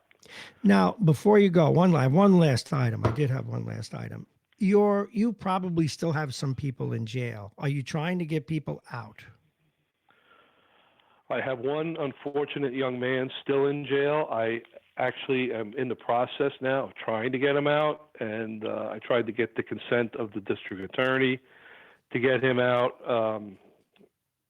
Obviously I can't get into certain particulars to betray his identity, but so far I'm a little stymied at this point. They don't want to do it, so it may come to producing a writ to the court, but the ones I've seen is basically if somebody is in poor health, and so I don't know if that's going to apply. But yes, I do have one individual that I am trying to get out. Well, I want to thank you once again. Look, you the voice of reason. I really appreciate your time. Folks, Mike Duffy's a very fine defense attorney. You can find him on the Bob, web. stay safe. I appreciate it. I will. Thank you very much, my friend, and thanks for keeping me All right. sane this morning. Mike Duffy, coming up in 2 minutes, we have some very, very special guests. We have a young lady who did a wonderful thing, and it all started with an argument that she had with her brother about face masks, the way siblings argue. And she decided, well, we'll let her tell the story. Suffice it to say that young Nicole Galetta, okay, and her mom, Carolyn Galetta, wait till we tell you what they did in terms of making masks, selling them, donating them to special places, and then donating the profits. That's coming up. First, we go to the weather. And the weather is brought to you exclusively by United Hebrew of New Rochelle, one of America's best rehabilitation and senior care campuses, and it's right here in New Rochelle. Visit uhgc.com. It's 38, 50. It's getting up to 50 today. Few clouds today, sunny and windy. The temperature again going to be 50 tonight, getting down to 33. Please leave us alone. And tomorrow, cloudy with rain late in the day. The high will be 56 degrees. And we're getting ready for our next guest, and I want to get right to them. Let me see who we have on the line because I'm screening myself today, being a one-man band. Good morning. You're on Radio Westchester. Good morning. Hello. Hi. Who am I? Morning. Hi. Oh, I know who you are. How are you? This is Nicole, isn't it? Nicole, Yeah. Can you hear me? Nicole, Yes. yes, Nicole Galetta, thank you so much for being with us. Is your mom there, or is she going to call on a separate line? Do you know? She's right here. Oh, okay. Well, please, Carolyn, good morning to you. Can she hear us? Okay, well, we'll get to her in a minute. Here's what I want to tell people. Now, Nicole, I want you to start where the story begins. And by the way, it's been a few years since you were on the show last, and you sang one of the national anthems for us. Thank you very much for that. How old are you now? I'm 11. Oh, you're all of 11. That's right. You were about 8. My God, time flies. Welcome to the program. Now, Thank you. this all begins. You were trying to make a mask, I guess, and you got in an argument with your brother. How did that happen? Tell us about that. Well, my brother used to always want to wear my bandanas, and one day I said, "Here, you could just have them, keep them." And my mom's like, "No." I'm like, "Okay, well then I'm gonna throw them out." And so she made me keep them. And one day I just decided to make a mask out of them. So I'm kind of happy I kept them. Okay, you did keep them, and you started making other masks. Now there was, I guess, a video about bandana masks, a TikTok video. What was that? Yeah, it was on TikTok, and I saw everyone making them, so I decided to join it and start making them. Okay, you started making them. Now, how did this evolve into you donating them or selling them, donating them, and donating the profits? Tell us how that came about. Didn't you? I believe you made them for We family. started Right? raising money from family, friends, and so I emailed my principal and asked him if there are any Somers families in need of stuff, and he said you could donate all the money to the St. Luke's Church Food Bank. Okay, and that's where it all started. You donated the money from selling them to family, but then you started getting requests outside of family. How many requests have you had? I've had over 95 requests. Good grief! Now, are you making all these yourself, or have you recruited help? Like, let's say, from mom. How you? That's a lot of masks to make. Yeah, well, Mom's been ordering all the stuff, and I've been making them. So you've been using your free time to make these masks. This is pretty cool. Now, tell us what you've done originally. Now, that first batch of masks, you donated the money that you sold to the food bank. Okay. What are you doing now with the other masks that you're selling? Well, last Friday we donated $3,230 to the church. Good grief. And now we have just over $3,500, so we're going to have to make another trip to the church. Okay, so you're giving the money to the church. Now, is it just for the church, or do they fund the food bank, St. Luke's? How does that work? Well, the church has the food bank, and they use all the money to buy food for families who are not as fortunate as us, and they give the food to those families in need. Now, the principal of your school, how did the principal of your school get involved in this? Tell us a little bit about that. Well, at first we weren't really sure where to donate all the money to, so we thought, what if there are any families in need, like in our area? So my principal would have known like a bunch of families or like places to donate, and he came up with the idea to give to the St. Luke's Food Pantry. We're talking with Nicole Galetta. She's all of 11 years old, and she has been making a mask. And what kind of mask? Bandana masks, selling them first to family, now to the public. She's raised, if my math is right, almost $7,000 that she's been turning over to the church after getting advice from her principal. And of course, mom is buying the supplies, is sending out to get the supplies, but Nicole is making the masks. We're going to talk with her mom, Carolyn, in just Carol. Oh, I got to get this right and pronounce it correctly, Carolyn, in just a moment. This is incredible stuff. Now, what moved you to do this? And by the way, you sound like you're already in high school. We're going to talk a little bit more about you, especially that you have to put up with that curmudgeon-like grandfather of yours. That's got to be difficult, huh? What's he like? Why don't you dish on him for a moment? Let the listeners enjoy themselves.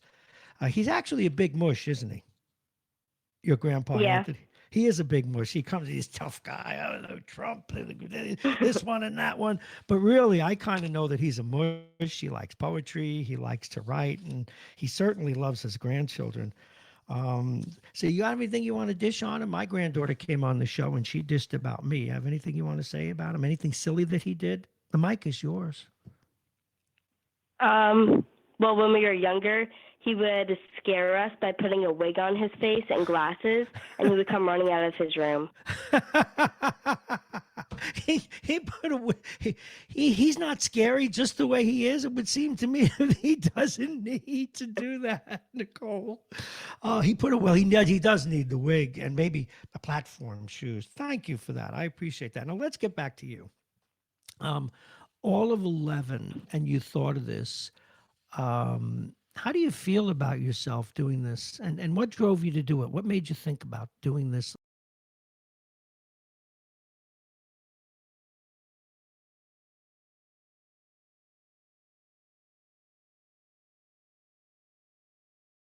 And now that I've raised this much money, I'm very proud.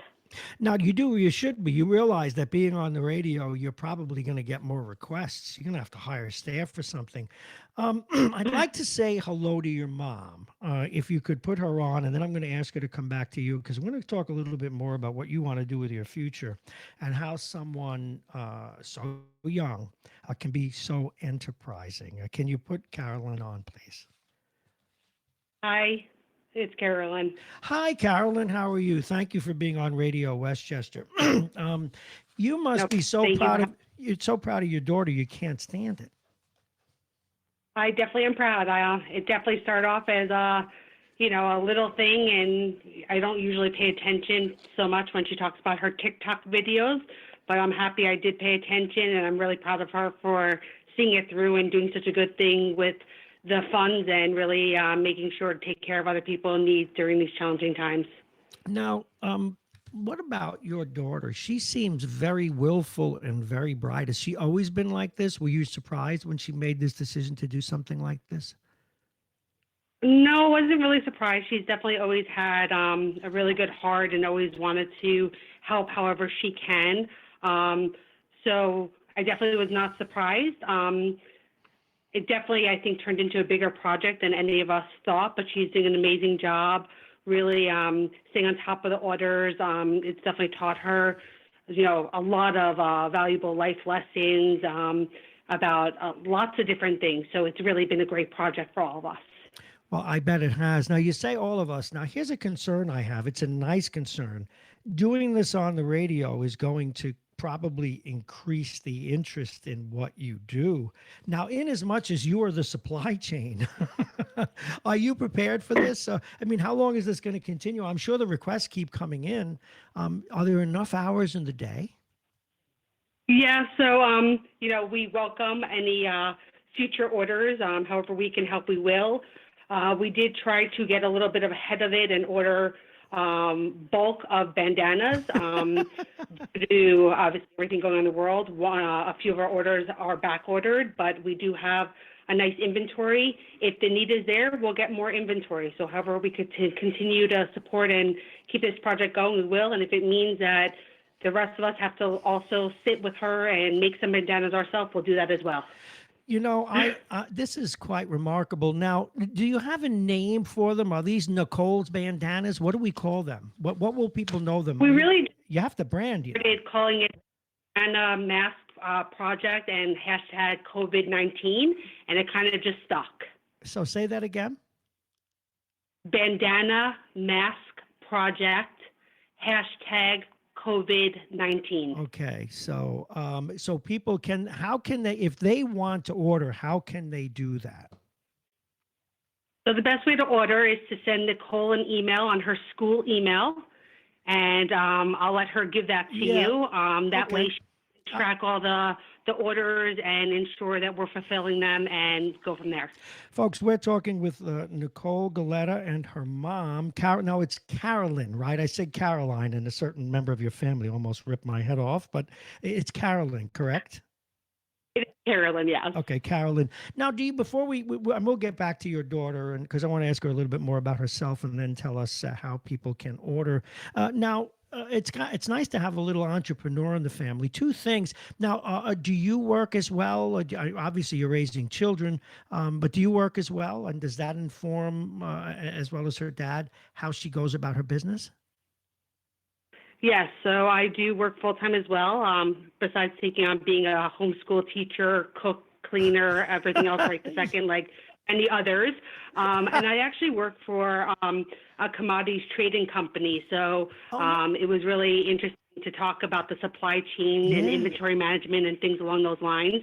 And I work in human resources. So for me, this touched on a lot of things that I do on a daily basis, trying to help and support other people. So you and Nicole's dad is Trijan, who, for him, he was able to really talk to her about, the inventory and the tracking and really fulfilling, and how do we best do that in time management.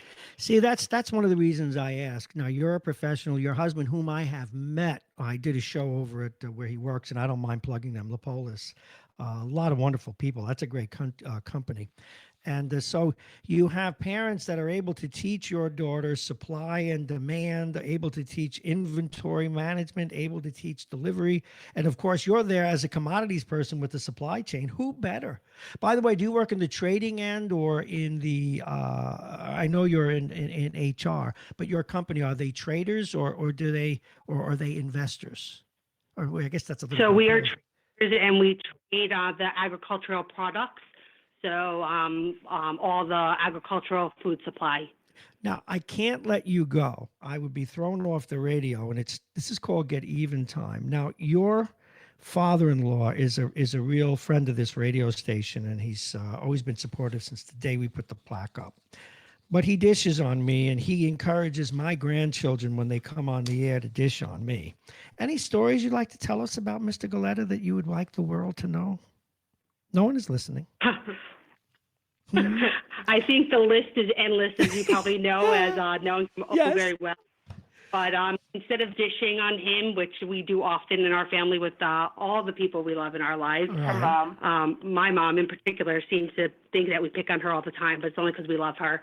But for us, it's really about, and it's not just my father-in-law, it's my mother-in-law, it's my whole family, the support and the love that they have for us and our children, and the support system is just something that we couldn't do without it. You know, I'm glad you said that because, you know, Anthony and I always kid one another about being old, grumpy curmudgeons. But he's really a mush. He's really a mush. You know, he's really a soft touch, and people don't know that about him. And I know I told him I had grandchildren first, and as he's proud of telling me, I'm much older than him, only 5 years, by the way. I told him that I told him at the time it would be one of the best things that ever happened to him, and he more than echoes that now. You can't shut him up about your two children, and it's wonderful. Hey, listen, I can see where your daughter gets it from, and I want to thank you very much for allowing her to come on, and we're going to talk to her again in a minute. And you yourself, you should be very proud of her, and I'm sure your son. I don't know if I've met him, but I've seen enough pictures of him. I feel like I do. He must be pretty proud. Is he involved in any of this yet? Is he making bandanas? He's not making bandanas. We're definitely proud of him as well. But they do, let's call it debate, instead of the word argue, about the delivery and who's going to ring the doorbell, because we've been doing a ring and run, if you will, to keep the social distancing. So his teachers have ordered masks from us. So he likes to be the one to ring and run when we deliver to his teachers. So he definitely helps us with the delivery, and he takes the car rides with us. So he's supporting from the back end. Okay, well, that's important because you need a back end. You need the whole supply chain. Listen, my best to your husband and your son. Let's get Nicole back on. And thank you very much, Carolyn Galetta. We really, really appreciate what you're doing. Thank you. And young Nicole. Thank you. Here's Nicole. Get back on the air, Nicole. Yes. All right, so you've started this whole business. Now, when we start, you know, hopefully, and I'm going to push this hard because it's nice and you're giving this money to a food kitchen and you're keeping busy. How much, let's talk this together. How much did the professional advice of your dad and your mom contribute to what you're doing? $250. Well, that no, but that was very good. I didn't mean in the dollar sense, but I'm glad that they contributed some capital. You need capital to run a business, right? But so you've turned $250, and that wasn't the question I asked, but I'm glad you answered it as thus. So you turned $250 into $7,000 plus worth of merchandise that is now helping a soup kitchen. Wow. Am I just about right? We actually didn't raise $7,000. We raised over $3,000. Oh, okay. I thought I had it twice. Well, either way, it's pretty good stuff. All right, let's get back to you. What about their professional advice? How much has that helped? That helps a lot because you know they're there for you when you need their support. All right, let's get back to you. Okay, but let's get back to you. What do you want? Now, I know you're 11 and you probably hate it. What do you want to do when you grow up? But what does interest you? Obviously, you're very capable. You're articulate. We know you can sing, by the way, from when you were on my show last. And again, I was very grateful for that. We've got to do that again, where you sang the national anthem on our show. Or was it America the Beautiful? I'm trying to remember which it was. But can you still sing it all? Do you sing in choir? Pardon? The Pledge of Allegiance. Right. Yes, you did. Now, do you have any interests come the future? I like to dance and play soccer, so that's probably gonna come in my future. Okay, so you like to dance and play soccer. What about professionally? What do you have any idea what you want to do when you grow up? I've got to ask that question. I want to be a baker when I grow up. Excuse me? No kidding. Now, do you want to bake cake or bread? Cake. Okay, you want to bake cake. You know, that's actually a pretty good profession. Do you think you'll want to go to some sort of a culinary college where you learn how to make really fancy stuff? Do you bake now? Yes, I bake a lot. You do? But you see, this is all news to me. I never knew this. What do you bake? Talk to me. I bake cakes, cookies, cupcakes, wow, okay. Brownies. Now, do you remember? You should ask your Anthony this. Yeah, I know. By the way, you know, I've got this note from your grandfather here that you didn't sing. That's right, you pledged. I do remember that now. But let's get back to baking. Do you bake with butter or without butter? See, I can't eat butter, so when you make me a cake, chocolate with vanilla icing is generally what I like. But after you bake me a cake, no butter in it, okay? Okay. What is what is Papa Galetta? What do you call him? Papa, Grandpa? What do you call Grandpa Pa. Anthony? What do you call him? Pa. Oh, you call him Pa. Oh, all right. Let's see. I'm so glad you were able to throw him under the bus. Okay, let's get back to basics. Nicole, you are a treasure. I want to thank you for being on the program today. Tell us how people can order these bandanas through you. And again, those proceeds being turned over to St. Luke's. Tell us about that. Well, thank you for having me. And they could purchase orders by emailing me at Galletta, Galletta .Nicole, NICOLE at somerschools.org. Okay, give it out a second time, because what happens when you give out the information, people scurry to get a pen. Please give it to us again. So you can email me at Galletta, Galletta .Nicole at somerschools.org. Okay, and listen, I want to thank you very much for being here today. This young woman has been making COVID-19 masks, bandana masks, and selling them first to family, now to others, and giving the money to St. Luke's. And I can't thank you enough. I do hope you'll come back. Will you do that? Thank you for having Say again? Oh, Thank you for having me. Oh, well, thank you very much. And again, thanks. I always say sang, your uncle was right when you did the Pledge of Allegiance. I still remember it as a song. I don't know why. I guess I'm getting old. Nicole, thank you so very, very much. And keep doing what you're doing. And if you ever need to get the word out, you want to push it, you just let us know and we'll put you back on the air. Thank you. God bless you. Thank you. Wow. Shows to go. It is 8:19. We're going to be talking with Ivar Hayden in just a moment, but I want to thank Nicole Galletta. I want to thank Carolyn Galletta, and also the curmudgeon himself, Anthony. Thank you for recommending that. What wonderful boy! What a wonderful family! My goodness, not the grandpa. Our uncle. Hello, Bob Biden. All righty. We'll be right back.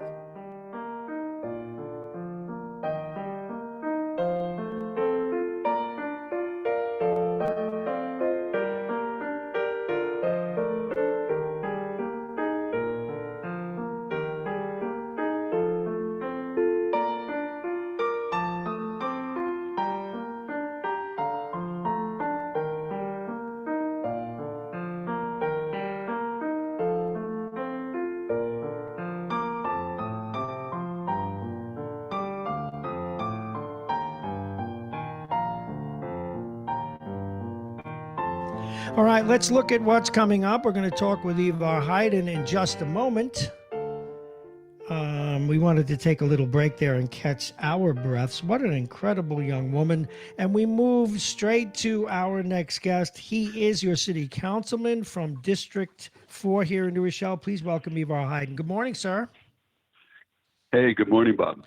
It's a pleasure to have you. I don't know if you heard that young child that we just had on the radio. I'm just amazed. No, I'm sorry, I didn't. I actually did not hear. I'm sorry to say. No, but it's pretty cool. She got in a little debate. She was watching something on TikTok about it's one of these children networks. But it's pretty much for bright kids, obviously. And she was making a bandana mask for the COVID crisis. And then she decided to start making more and sell them to her family, and then donated the proceeds to St. Luke's, a food bank. And now everybody wants them. So her mom runs the supply chain, goes out and buys the stuff. But this girl is making, listen to this. You want a good margin? She turned $250 into $3,000. And she's still going to make it. Isn't that wonderful? Well, anyway, yeah. I digress. How are things here in New Rochelle? Things seem to be leveling off here as they are in the west of Westchester. I mean, it's by no means out of the woods, but we're seeing encouraging signs. We are seeing encouraging signs. I think it's early, obviously, still, but we are seeing encouraging signs. I think from what I can tell from the county statistics, the new cases are dropping, hospitalizations and deaths are dropping, which is wonderful. So that's a very good thing overall. But we're certainly not out of the woods yet, and we're going to have to wait and see how everything plays out. Unfortunately, as far as I know, our friend Edwin is still in the hospital. I'm sorry. Still on a ventilator. And how long has he been on a ventilator? We keep our fingers crossed. It's been several days already. Yeah, you know, So the longer. I'm not really sure. I don't know what for the first day he was on, but you know, we all wish him the best. So and his family. He's so, on a ventilator. You know, the longer he's on it, the less important. likely he is to come off. Yeah. Okay. Yeah, Wow, that is tough. Yeah. You know, something I've been concerned about as I think ahead. I know that the developers are committed. We see construction still ongoing. An upside, by the way, all the stuff that was tying up traffic now, hopefully they'll get it done because they're doing all that work. But have the developers expressed any concern about when the crisis is over? Is there any slowdown there? Well, there certainly is a slowdown. I mean, we do have some of the projects are still underway because they fall under an exemption from the state that prohibits residential construction because they do have affordability components. They have affordable housing components. In the case of the courthouse, obviously that's a project for public good, so that's also permitted to move forward. So we have at least 4 projects, as far as I know right now, that are still under construction. Could be more. I'm not sure. It seems to vary on a day-to-day basis, but I honestly don't know what to expect. I mean, the majority of the projects from the early phase were fully funded once they went through the IDA process, and I assume that funding is locked in, so those should be going forward. As far as all the other things that were lined up and waiting for us to reopen zoning at the beginning of the year, obviously I have serious doubts about those things, those projects going forward. But so we're going to have to wait and see, and I think that it's going to take a while for that to come back. Of course, if we do get, I don't know, let's say 15 out of the 23 or so that were already under, fully permitted, et cetera, I still think we've achieved a success here in New Rochelle. So I'm not overly concerned about that. I'd like everyone to know, listeners, to know that the major developers here in New Rochelle are contributing substantial amounts of money into the Food Nourish All project that we have here in New Rochelle, and $400,000 to date from the major developers, and we are currently feeding about 1,000 meals a day in New Rochelle to young kids who would have gotten their food through the school system, and also people of need. Tons of people.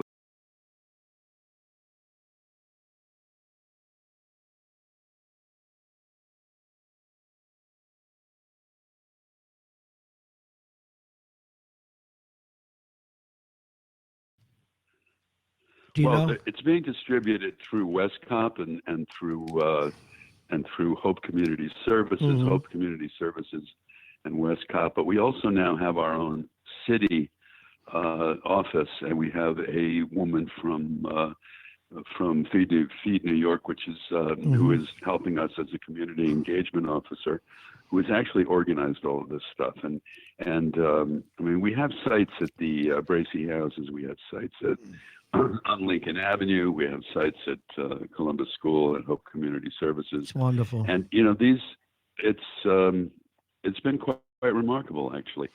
And I feel that, of course, it's not all altruistic, but the developers, I think, are trying to do the right thing. You know what? An investment here in our city, and they're moving forward. I was tickled the other day with the Hamill brothers here on Berlin Glade, who actually, bought a pizza for each one of their tenants and had them delivered.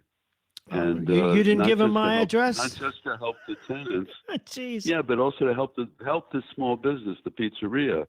to help them. I mean, this is part of the deal was, to help the small businesses in the neighborhood. So they ordered all these pizzas from this pizzeria here in downtown, and I think it was a very, very nice gesture that cut both ways. Help the business and also do something nice for the tenants that are struggling. Being inside all day and all that other stuff. And so I think this is nice. This is nice to hear. This is a lot of community stuff happening, and tremendous volunteer efforts. We've had plenty of volunteers. I was just at a Glenwood Lake Association video meeting the other night, and those, again, it's a neighborhood that's always looking for things that they can help to do for the community. What can we do? Where can we volunteer? How can we help? All of these kinds of things. And, that's lovely to hear that. I'm impressed. I know what you said earlier, that, hey, it's not all altruistic, it's good business. But, I'm always think back to this one Abraham Lincoln quote when someone was questioning the motives of a thing well done. And he said, I have never been inclined to smash a bug that was on the back of a horse pulling a plow. He said, if that bug is what's making it happen, you accept the good, and good for them. Yep. Now, my bigger concern, absolutely, no question. Yeah. My bigger concern down the road is going to be, they have, I know, been trying to cooperate with efforts that you, the BID, the Chamber of Commerce, when I say you, the city, to try and make storefronts some more affordable, et cetera, et cetera. And it's nice to see. But I'm wondering what's going to happen to retail. Many people think that small businesses actually may get a leg up, and that it's the malls that will suffer, or the big department stores. So that's the upside. The downside is people must be very concerned about investing in retail right now. What do you think? I know what I just said was equivocal. I really don't know. Yeah. No, I got it though. This is something we think about a lot. I mean, we have over the last several years. I don't know. I just don't know at this point. My fear right now here in downtown New Rochelle is that a lot of these businesses are never going to reopen. It's unless the government suddenly starts delivering all this money to every small business, and my gut tells me that's simply Go ahead. not going to happen. That really small places are not going to get much, or if they get something, like even if they were to, we were talking about the $10,000 loan the other day, right? Nobody's heard anything. Even if people were to get that, nobody's heard anything. Not going to get. No. Yeah, but also I know, but also that's not going to get very far. I mean, what is that going to cover? 3 months rent maybe for a small retailer in the downtown. That's already gone pretty much. That doesn't really help a lot. So I don't know. And we're going to have to see how all of this plays out. And I think we're really in a totally new and different place right now. I do think that the people I talk to locally, at least, are simply are I think more inclined to patronize their local businesses. I think everybody has been somewhat made aware of the fact that we like our local businesses, we like the family-run businesses, the smaller businesses, and we want to support them and we want to help them. I think that's a general feeling right now in the community. So maybe that will help when things open up again, and everything else is going to be online. So it's going to be very hard to know. I mean, I think people, part of, Jeff Bezos is getting richer by the hour because even this horrible situation has increased his bottom line. And there's nothing but packages in the lobby of my building all the time. Shipped in. There was a news story, 2 news stories this morning that are apropos of this discussion. One is that the Amazon people may start protesting because they think their working conditions are unsafe. Same place, same target. These are the people that are delivering. But the good news was a new $400 billion package that's supposed to address small businesses is coming out. But one of the things we learned over the last few days is that the big businesses sucked up all the money, but that's the bank's fault too, because they catered to them because they have relationships with them. So the Radio Westchesters, the your place, the small businesses, we're all left behind. So hopefully they'll look at us. It is true, and I wonder if they'll ever get down to the real mom and pop level, which is a lot of Main Street America, and I don't know. I really don't know if they'll ever get down to that level, and I kind of tend to doubt it. Because small business, to the people in the Senate means a company with 500 employees. Yeah, clearly that's what's So, happened. Well, before we go, I want to give you a chance to shout out to your constituencies and the city, please. Any words of encouragement or advice about what's going on?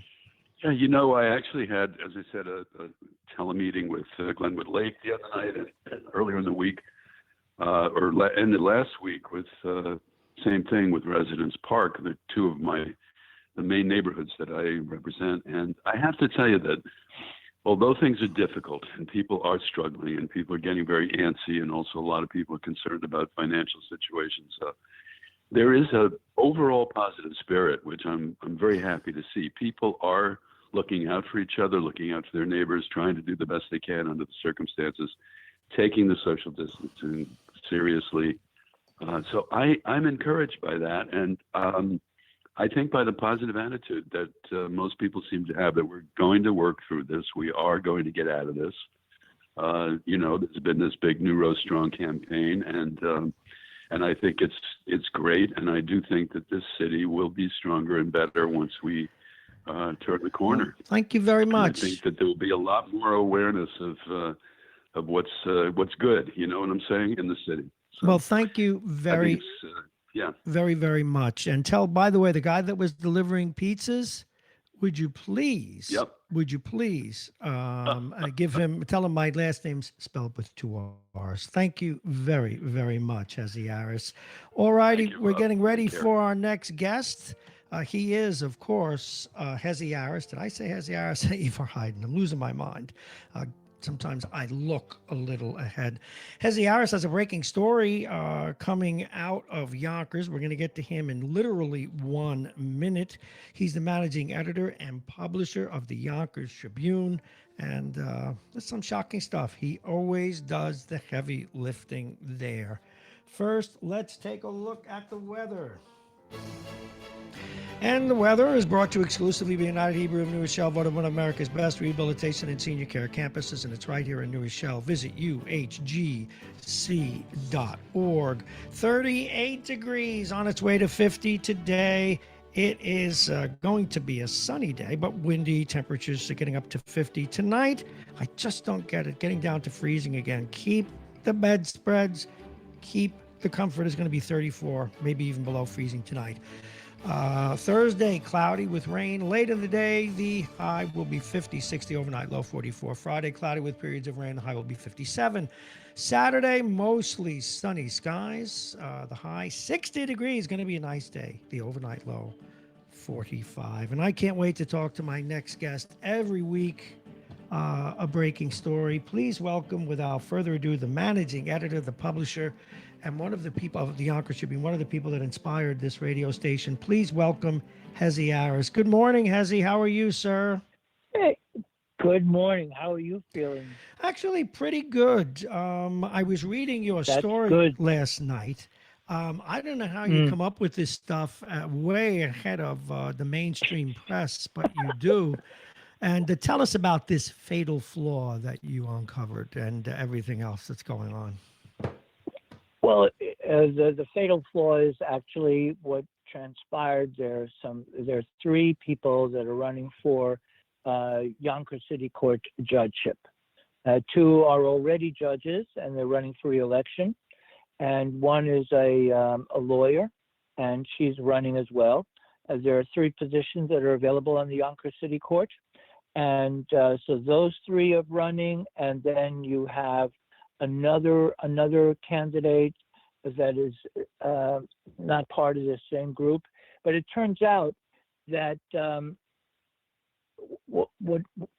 guess what happened was that the people who collected signatures on behalf of these 3, the first tally of signatures that were put together were to get people put on the Working Families Party.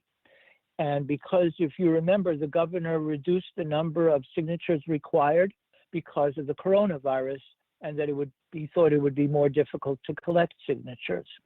So they reduced it quite a bit. So instead of getting close to 50 signatures required for the Working Families Party, only 7 were required. 8 were submitted, and unfortunately, all 8 were denied to be valid by the Westchester County Board of Elections. And the same situation also happened with the wait a minute, there's so much stuff I'm going crazy. The other was the Independence Party.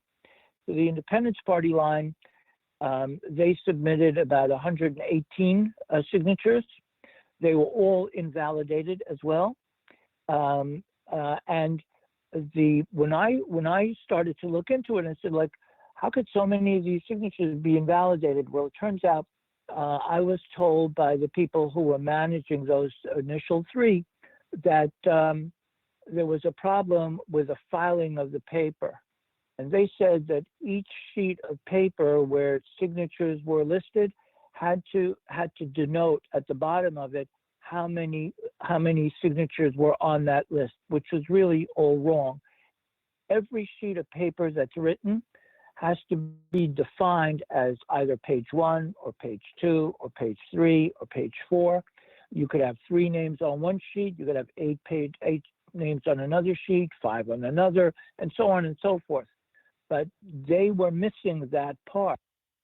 So wait a minute, back up just a second. Are you telling me that these things were invalidated for lack of page numbers in those cases? Am I understanding you correctly? Yes.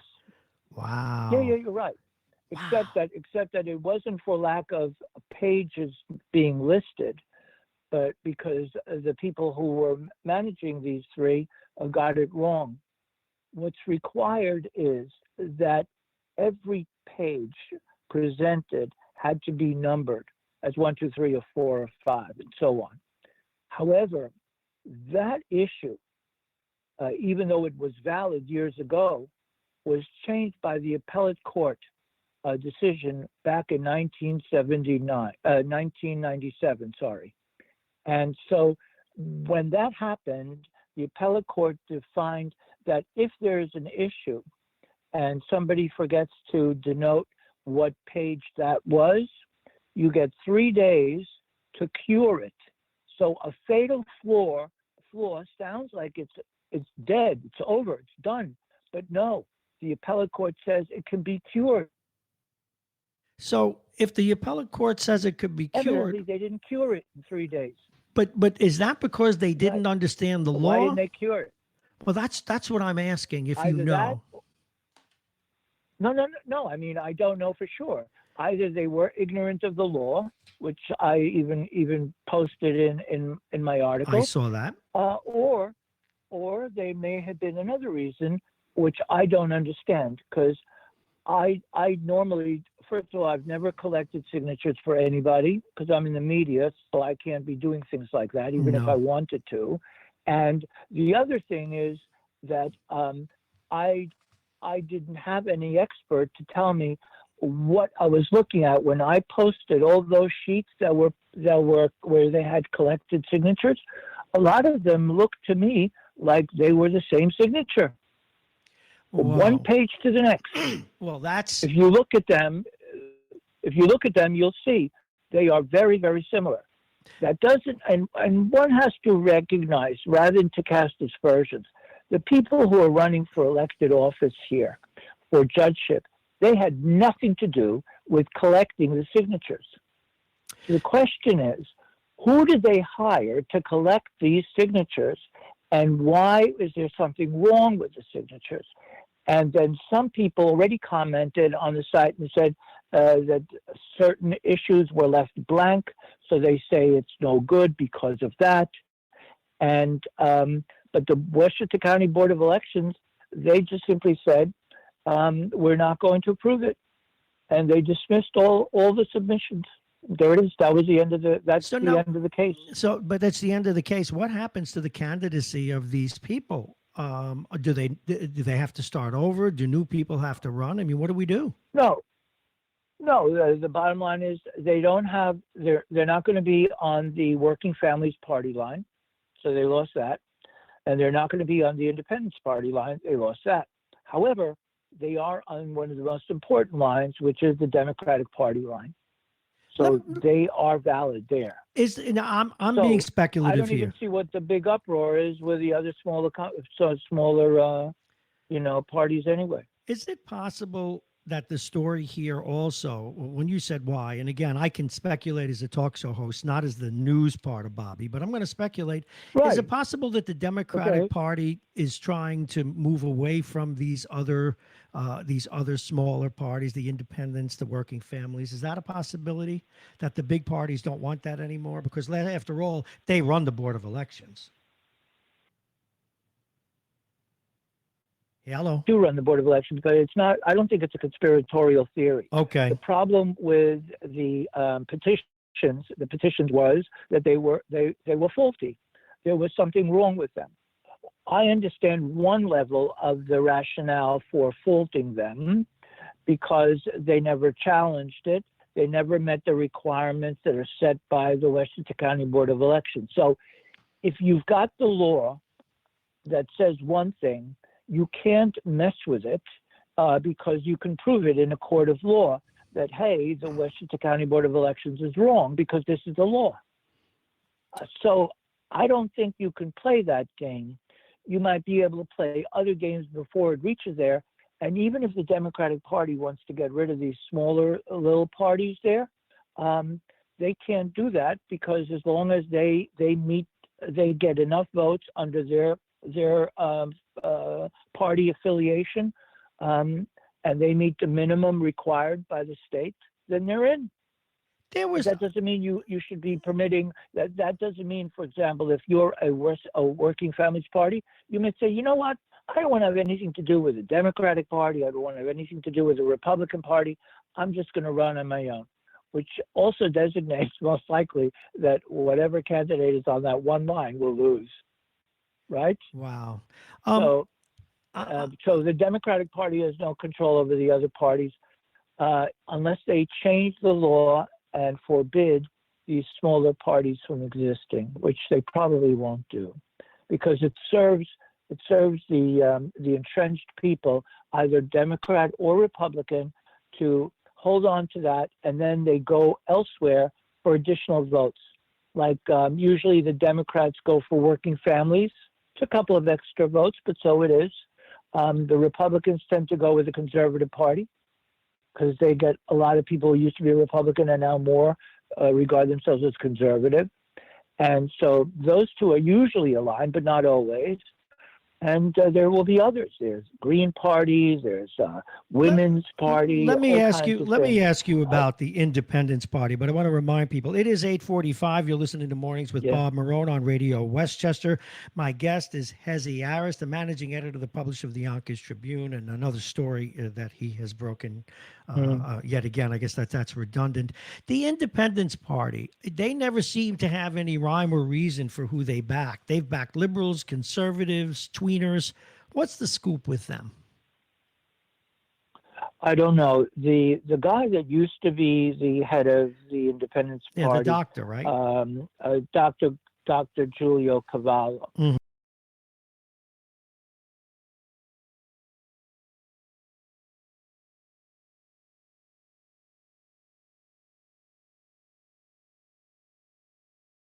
For a year and a half or so. And there's a guy, I forgot his name now. Somebody asked me that question on the website and I responded, but I don't remember the guy's name, but he's upstate.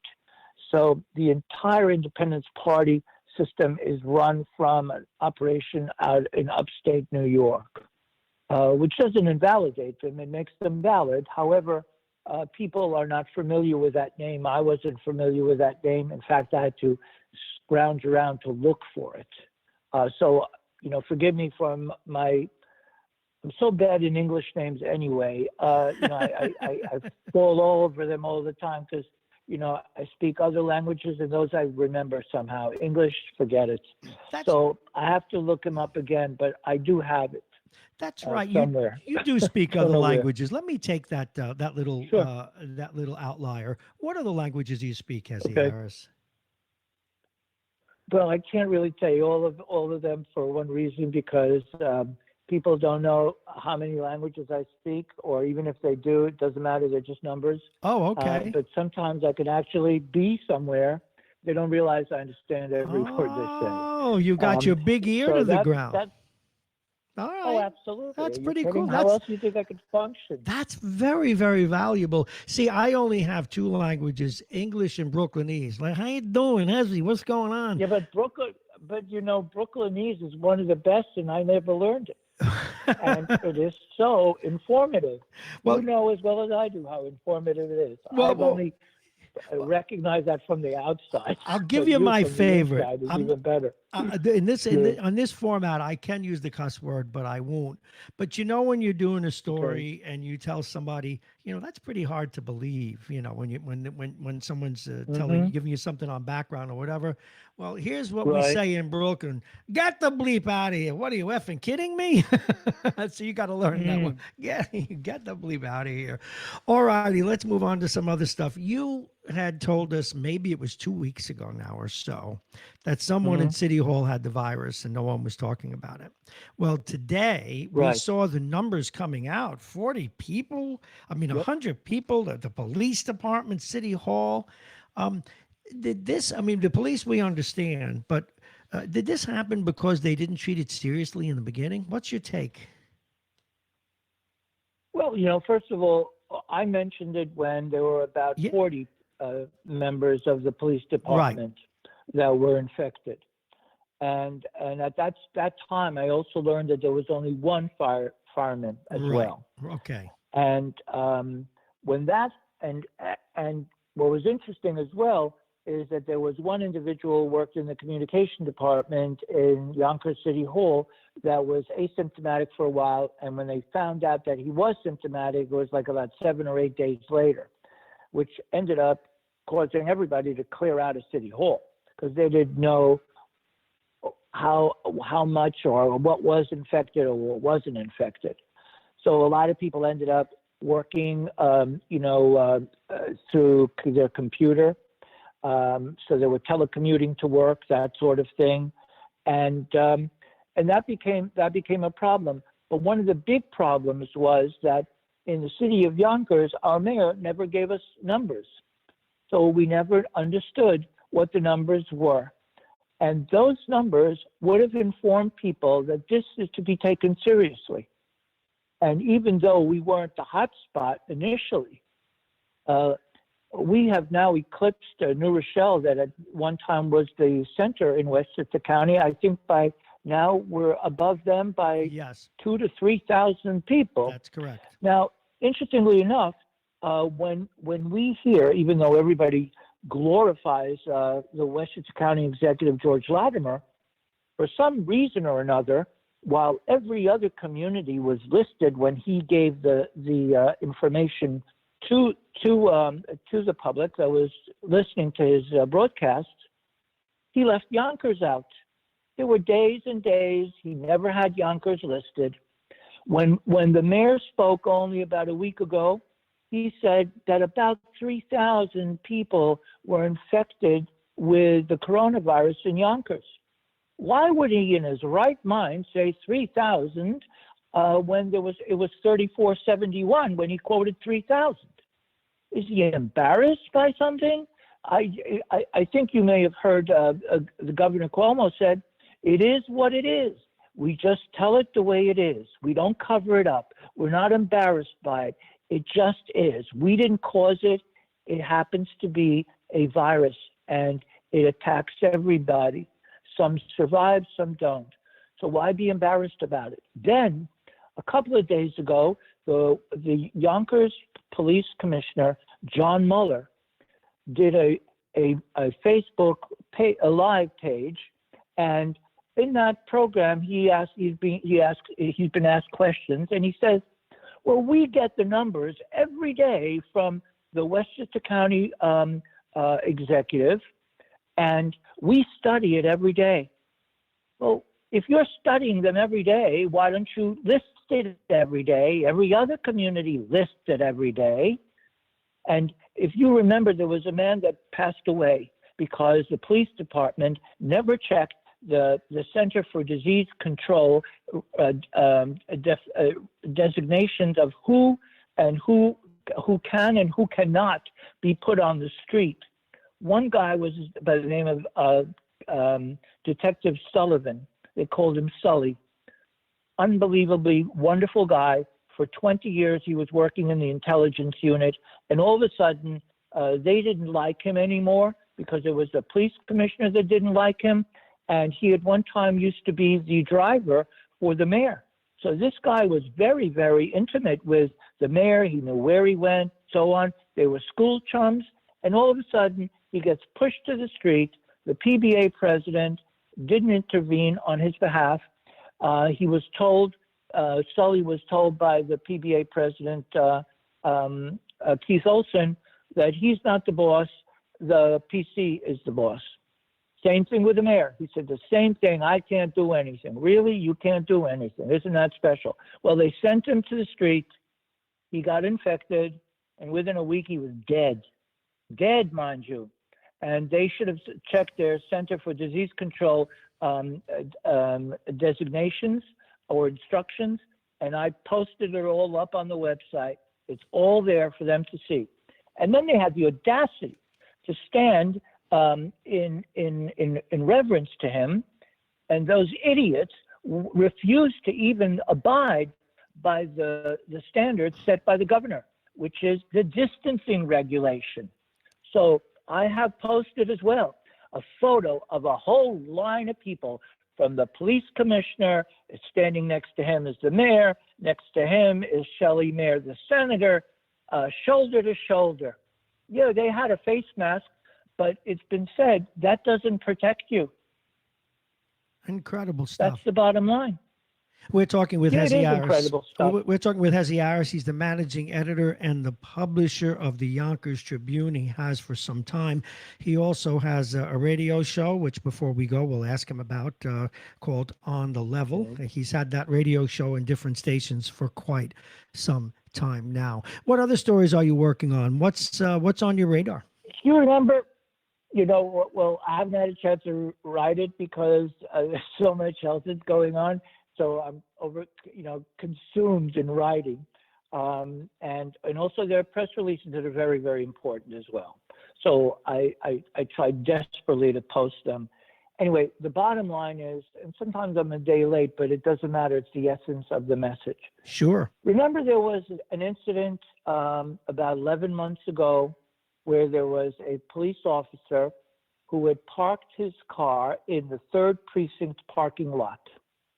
His partner departed the car while the driver stayed in the car. The one that departed went indoors to the 3rd Precinct to file the paperwork. Now, mind you, they arrived, they were on the 7 o'clock shift where they changed, and then that changed over to the 8 o'clock shift. So at about 7:45 in the morning, somebody, a uniformed policeman, but I don't know who exactly, came out, saw a guy slumped in the car in full uniform, and that was a guy by the name of Police Officer Donahue. Mm-hmm. Well, yeah. So the problem is they immediately, meaning the PBA president, immediately whisked him away after he was resuscitated with 3 canisters of Narcan that was administered to him by the fire department emergency medical service unit. So they brought him back to life. And then and the PBA president whisked him away. I think it was St. Joe's Hospital. And once that was done and completed, then nobody could ask a question of what had transpired with this police officer. Well, after he recovered and I guess went through rehab there for a very short time before he was removed, the PBA president hid him for 9 months. 9 months. Nobody knew where this guy was. And he was getting paid all this time. Then it turned out that he was taken off. Supposedly they wanted to return him, and there's a term that they use. They were going to transition him back to work, and so for those 30 days before they make a decision, you're on I guess on best behavior or whatever. You have to prove that you have a right to get back to work.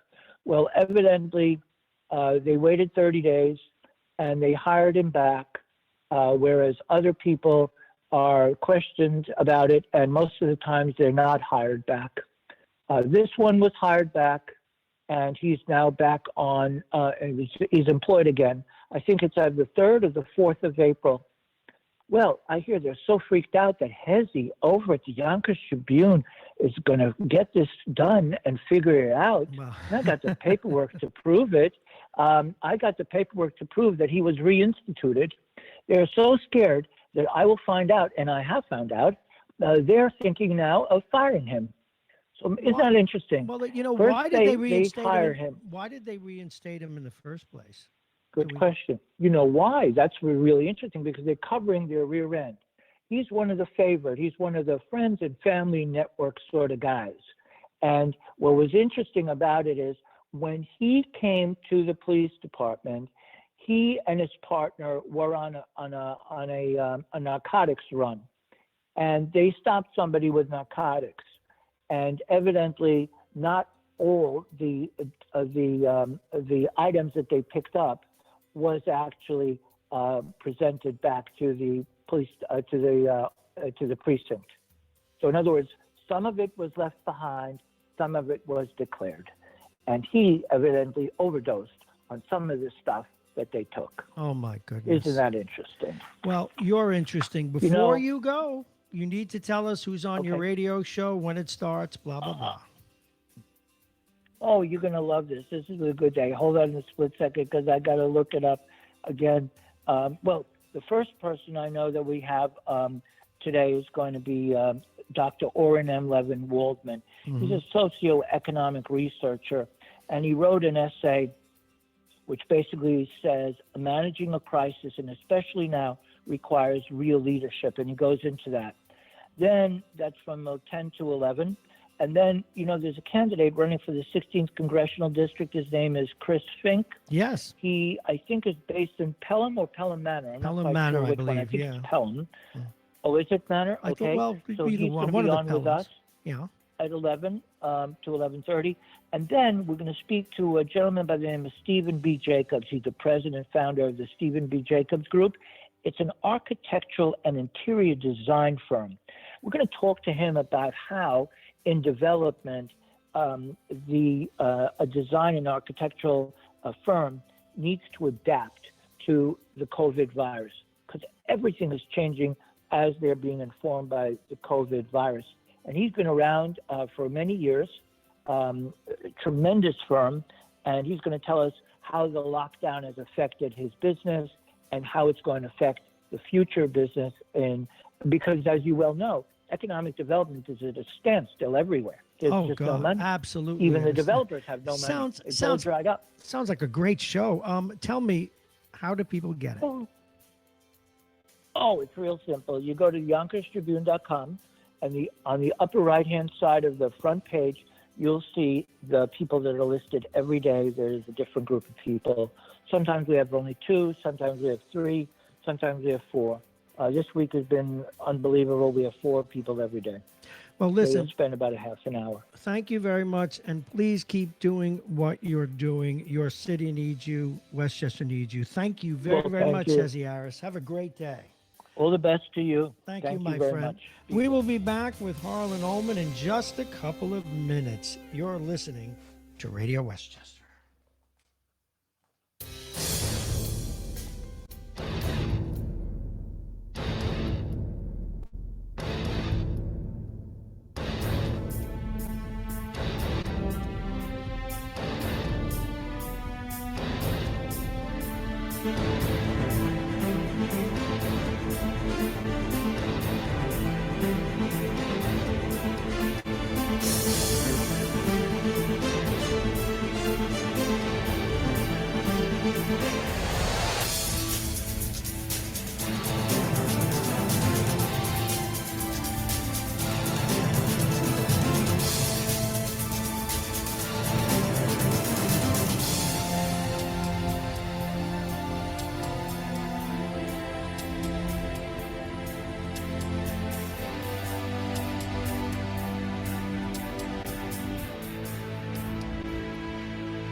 We'll be talking with Harlan Ullman in just a moment. You're listening to Radio Westchester Mornings with Bob Marrone. I am Bob Marrone. It's time for our long-form interview.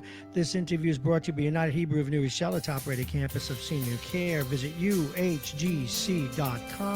The law firm of Pena and Khan, Aging Issues Management, Dominic's Fine Cigars, Plug-in Virtual Reality, and our friends at the Beachmont Tavern.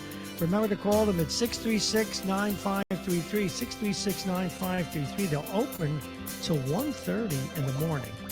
So when you need to order something, they're the people to whom you need to order.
Hello. All righty, we've managed to connect with Harlan Ullman, and we're going to talk with him in just a moment. He is, as you know, internationally renowned and national security expert, an author. He also has a column for UPI. He is as good as it gets in talking about the issues of the day. Please welcome Harlan Ullman. Good morning, Harlan. Morning, Robert. How are you doing? Doing pretty well. I tried on your other line. Sorry about that if there was any confusion or technical difficulties. Harlan, I read your piece yesterday, which was kind of interesting, but also we live in interesting times, to say the least. Now, I'm going to save this issue for later, but with all the stuff going on with COVID, I noticed that there is a carrier group moving in, I guess, into the South China Sea. I wanted to ask you about that, but I need to talk, of course, first about the issue of the day: opening the economy, not opening the economy. The governors of, the governor of Florida is inconsistent. The governor of Georgia seems to be out of his mind. The president and Cuomo met yesterday. So many mixed signals. How are you interpreting this from a political and even a national security point of view? Chaotic. It gives the appearance of nobody in charge. A president who seems to be going in several directions at once. But in fairness to Donald Trump, no matter who is president right now, you are going to get differences of opinion among the various governors because they're facing all sorts of impossible choices. As you know, I think virtually all the states have balanced budget amendments. And so therefore deficit spending is against the law, and they have finite amounts of money in their unemployment accounts.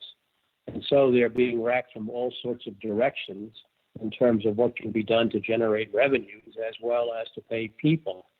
And so I would not second guess Brian Kemp, the governor of Georgia, because he's operating under these pressures. But we need more transparency. He needs to say why he's doing what and for these reasons.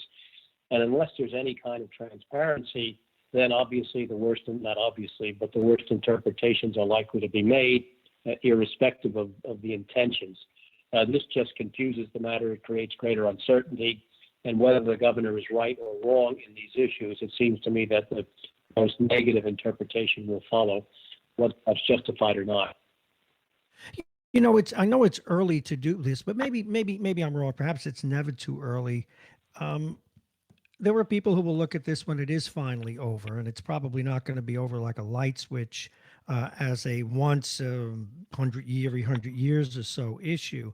But isn't there a way to prepare better for this kind of a contingency, or is it not worth the expense? Of course it is. I've been writing about pandemics. I wrote a book in which I featured pandemics as a critical issue. The difficult problems here are first, because viruses change, it's impossible to prepare for a specific virus because you don't know what it's going to be like.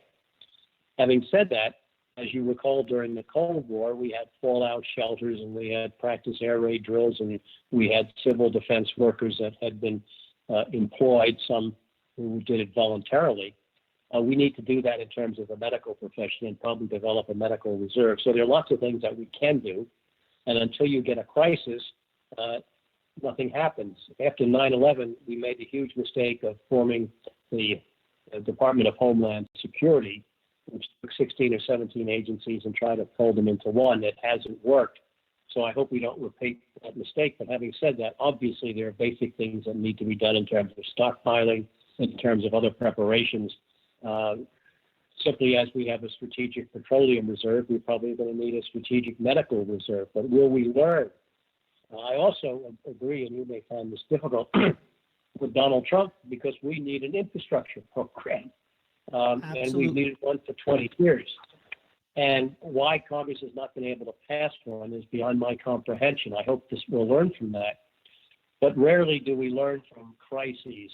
World War II, yeah, we had the Marshall Plan. We put together NATO and a series of alliances. And I hope that we can follow something at the end of World War II. The problem is, you say when this is over. I'm not sure that this will ever be over, in the sense that how long will this pandemic be around? The Spanish flu only lasted a couple of years, of course, but this could migrate into different forms. And in any effect, the damage has been done, has been in many ways, I think, irreversible. Who would have imagined at any time that you would have to pay someone to store oil for you? These are the crazy inversions that happen, and there are going to be a lot more like them. And one of the big problems with any government is that it's reactive and therefore slow to respond. It's filled with bureaucratic inertia.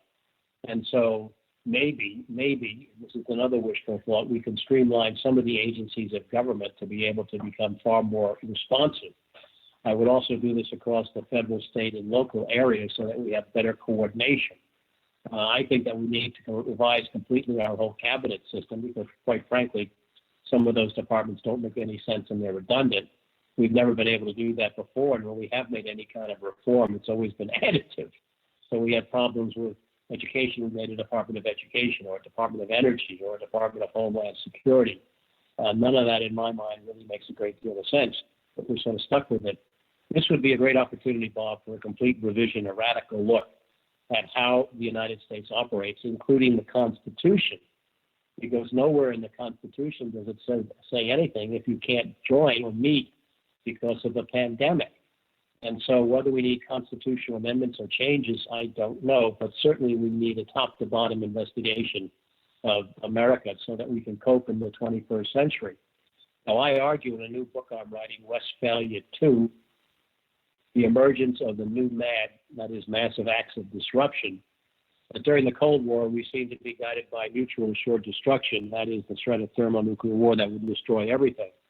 Well, I think disruption now becomes a strategic linchpin that countries have to guard against, whether acts of man or acts of nature. Two principal disruptors are, of course, Russia and China, who are trying to change the system. But as the pandemic has shown, disruption takes place in an even greater form when it comes from an invisible enemy, in this case a virus, and we're not prepared for it. So this particular book lays out the transformation. And so now we're in the era of Westphalia 2, in the era of the new MAD, and how we need to reorganize not only governments, but not only the U.S. government, but we have to put together a coalition of like-minded states who can prepare themselves for future disruptions and be able to deal with that from economic, social, political, military, and diplomatic issues. You know, you make a really excellent point that I wanted to go back to about there was a time when MAD, mutually assured destruction, nuclear war was the big risk, and it's probably been replaced by cyber warfare. It's certainly been replaced to some, but maybe perhaps completely by possible plagues, if you will. There was a book several years ago. I'm sure you know what it is. It was about the different preparations we made for nuclear war, everything from the chain of command to the silos to how many protein biscuits were stored away in caves and in mountains. We haven't done that for this. We haven't done that for, so clearly it's doable. We did it for that period of time. We had these places where you can go away to different, where at least the Congress and the people that run the country could go away to these underground bunkers. We've not done that for this. In the Greenbrier in West Virginia. Thank you very much. Yeah. And other places. It's certainly doable, but would we need a department to do it? Does anyone have that responsibility now? Not really. That's the problem. You've got so much divided responsibility and lack of authority. It's supposed to come together in the White House. But quite frankly, one of the problems that any White House has is bandwidth, that you only have a limited number of people, no matter the size of the National Security Council staff. You only have one National Security Advisor. You only have one president, one vice president, one chief of staff. And they can't operate 24 hours a day. My argument was to change the arrangement of the National Security Council, where you had not necessarily a de facto president, but a de facto national security advisor who could act if necessary, depending upon the particular crisis, and coordinate through that agency. But I think we have to take a look entirely how we do things differently, and we have to look at technology. I was on the phone yesterday with a very good friend of mine living in the Gulf in Dubai, and the 5 million people in the UAE are not only locked down, but everything they do is being monitored by their cell phone. So they can go out every 3 days for a certain amount of time, but they're being tracked. And if they exceed that time, then they are informed you better not do that anymore. Now, that's obviously extreme, and it's going to be an imposition on our civil liberties, of course. But by virtue of cell phone communications, there ought to be a way that there can be apps that are developed that say whether you're safe and not safe based on testing, and whether you can go into a certain place or not go into a certain place. This is not going to be excessive in terms of impositions on our own civil liberties, but it is a way that we can use technology right now to complement social distancing, to know when it's safe and when it's not safe. And when I don't know that we're really moving forward, because there's going to be a huge difference between Silicon Valley and the private sector that will invent these kinds of things, and they're reluctant to do it because they don't trust government, and they don't want to see impingements on civil liberties. So we have a crisis here of democracy as to how we can really use technology to our great advantage. But again, we come up against these limitations that are imposed by government because of rules, regulations, and on the part, certainly, of some governments becoming too intrusive, irrespective of being Republicans or Democrats. Remember that the Patriot Act was passed under a Republican administration. The same thing could happen under a Democratic administration. We need to sort these things out. And unfortunately, because of the politics, it's impossible for Republicans and Democrats to do things jointly. So this is a critical issue, and it would be nice to set up an independent commission to be able to work this out. But I'm not sure that the politics will allow that to happen because there's going to be huge criticism. You see these protesters Yes. who are saying we open up the country. It's interesting because Donald Trump's press conference, he said he saw people exercising social distancing. Well, I don't know what programs he was watching, but with the ones that I were, these people were doing anything but. And so in their right to exercise free assembly, it seems to me that they're being potentially very dangerous because they could be spreading the disease unknowingly. So how we work through this is extraordinarily difficult, but that's what's needed. We needed a commission of some sorts or panels that take a look at this and come up with not nonpartisan, not bipartisan, but American responses to deal in a way with common sense. On Monday, Fred Hyatt, the editor of the Washington Post editorial page, wrote a really good piece on all this. And I sent Fred a note saying, Fred, this is excellent, but in an era of Trump that suffers from two weaknesses. It's rational and it's correct. And Fred emailed me back saying, I shall try to correct both those shortfalls. That's the issue. If you try to be rational, people on the left or the right are going to attack you for some reason. And, you know, when you have 10 to 15% of some large, significant portion of the public who doesn't believe anything and is going to be contradictory, it's very, very difficult to get anything done, especially in time of crisis. You know, as I listened to you today, and I read this piece, I think it was in the Atlantic yesterday, called "Failed Government." I'm thinking back to one of your previous books. I'm inferring, in fact, I'm beginning to believe that our government, as presently constituted for the modern world, is failing. Is that a fair assessment? I've written 3 books on this. It's been failing for 25, 30, 40 years since Vietnam. But it's gotten worse. So and the reason is a lack of credibility, a lack of knowledge and understanding, the fact that successive governments failed to tell the truth. This is Vietnam, and then you had the Nixon resignation over Watergate. You had Jimmy Carter, who was weak. You had these whole series of crises and catastrophes. And then you have 9/11, which further exacerbated things. And then ultimately an economy in which there's even greater division now between rich and poor than any time, I guess, since the late part of the 19th century. And both parties have become, and I wouldn't say radicalized, but have moved hugely to the left and hugely to the right. I was on the phone yesterday with a former chairman of Goldman Sachs, who was a lifelong Republican, who laments, how do I belong to a party for all these years when 85% backed this president? That's no longer the Republican Party. And he's right. So the Republican Party of Lincoln is gone, and the Democratic Party of whomever has been taken over by the left wing. And so as a result, you have this huge polarization. Compromise is almost out of the question. You don't have any civility. I mean, I think back to the worst times. Rarely was there ever a Speaker of the House of Representatives and a president who were not on speaking terms. That's just symptomatic of what's happening in terms of the politics. So we've had this virus infect us long before anybody even thought of COVID. And as I say, it probably goes back to the Gulf of Tonkin issue in August of 1964, when there was no second attack on PT boats, either PT boats on the Turner Joy and the Maddox. And yet we went to war in Vietnam.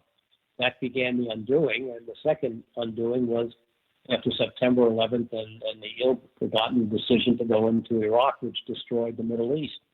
And I guess now the third inflection point, of course, is the COVID virus. So you take a look at those 3 points, Vietnam, September 11th, and Iraq, and COVID, and you can draw your own conclusions in the direction in which this country is headed. 2 things come to mind, again, as I listen to you and listeners listen to you, Harlan Ullman. How can we have civility? How can we have and I am going to put a lot of this on Trump, although both parties suffer from the lack of compromise. How can we have civility when the president of the United States constantly calls people names and insults them? Every good sensibility of diplomacy and government cooperation say that this is not a good idea. That's number one. And number two, we have a primary system that unfortunately defaults to the extremes of both parties, or you can't even get nominated. You can't get the job. So we need fundamental change, both in the way we deal with one another, but also the system we use to elect presidents and et cetera. It's failing. Yes, Yes. yes, Bob. We agree, but there is no force or factor at this stage that's a writing issue.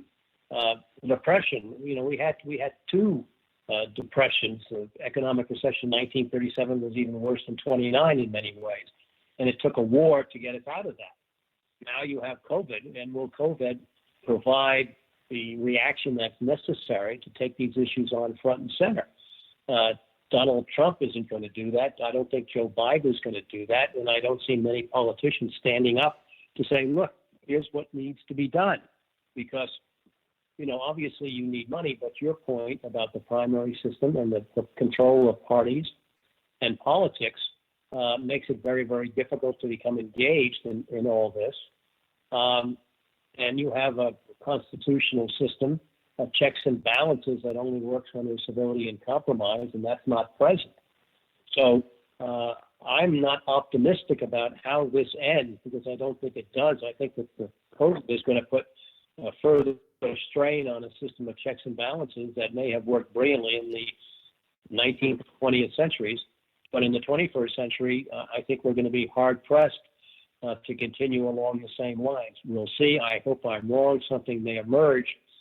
And these are really very, very early days. It's not, as Churchill said, not the end of the beginning of the beginning of the end, but the beginning of the beginning, in that kind of sense. It certainly, but neither political party.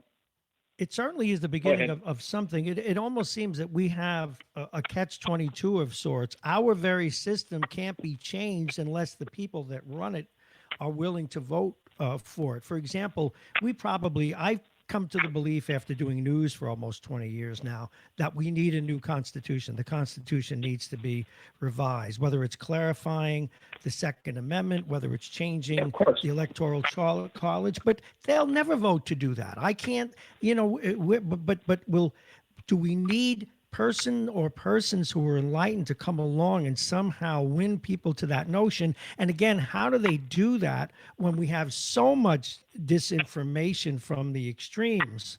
I don't see it happening. We have people running around in the streets that think that the COVID virus is some conspiracy, and they actually believe it. How in that kind of, it's almost like this experiment in democracy is failing.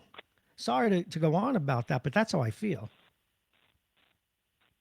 Well, you're absolutely right, Bob. It could well be that democracy really doesn't work in the 21st century. You have the Chinese model and you have the Russian model of autocracies. In this new book that I'm writing, Westphalia 2, when I take a look at Russia and China in terms of being disruptors, it's really quite fascinating because their history is full of disruption. Certainly in the case of China, the so-called century of human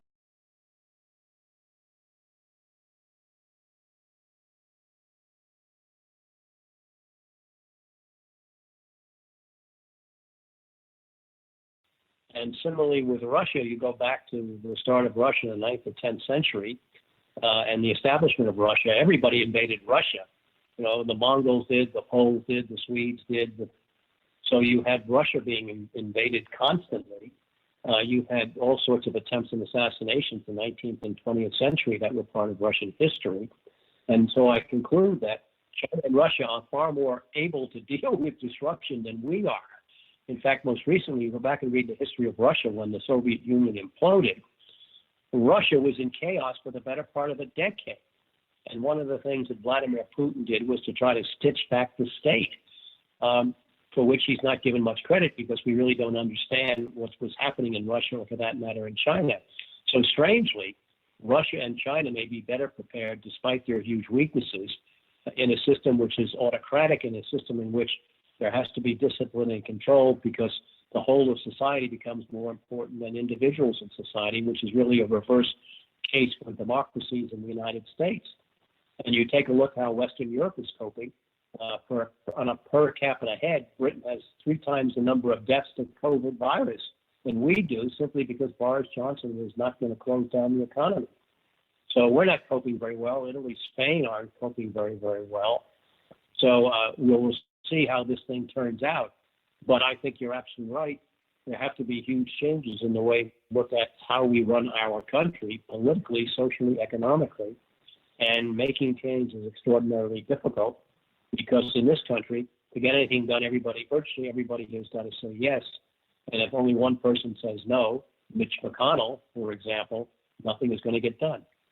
Interesting. You know, I read a piece, and I think we spoke about this, but it comes to mind again about several months ago in Foreign Affairs magazine, that if you talk to the average well-to-do or middle-class Chinese person, and you say, especially maybe they even went to school here or they lived here for a while, and they'll always tell you why they go home because they don't like the uncertainty of this democracy. And I'm not criticizing our democracy, but they like the stability that their system offers so long as they can still have a certain amount of economic freedom. I find that very interesting.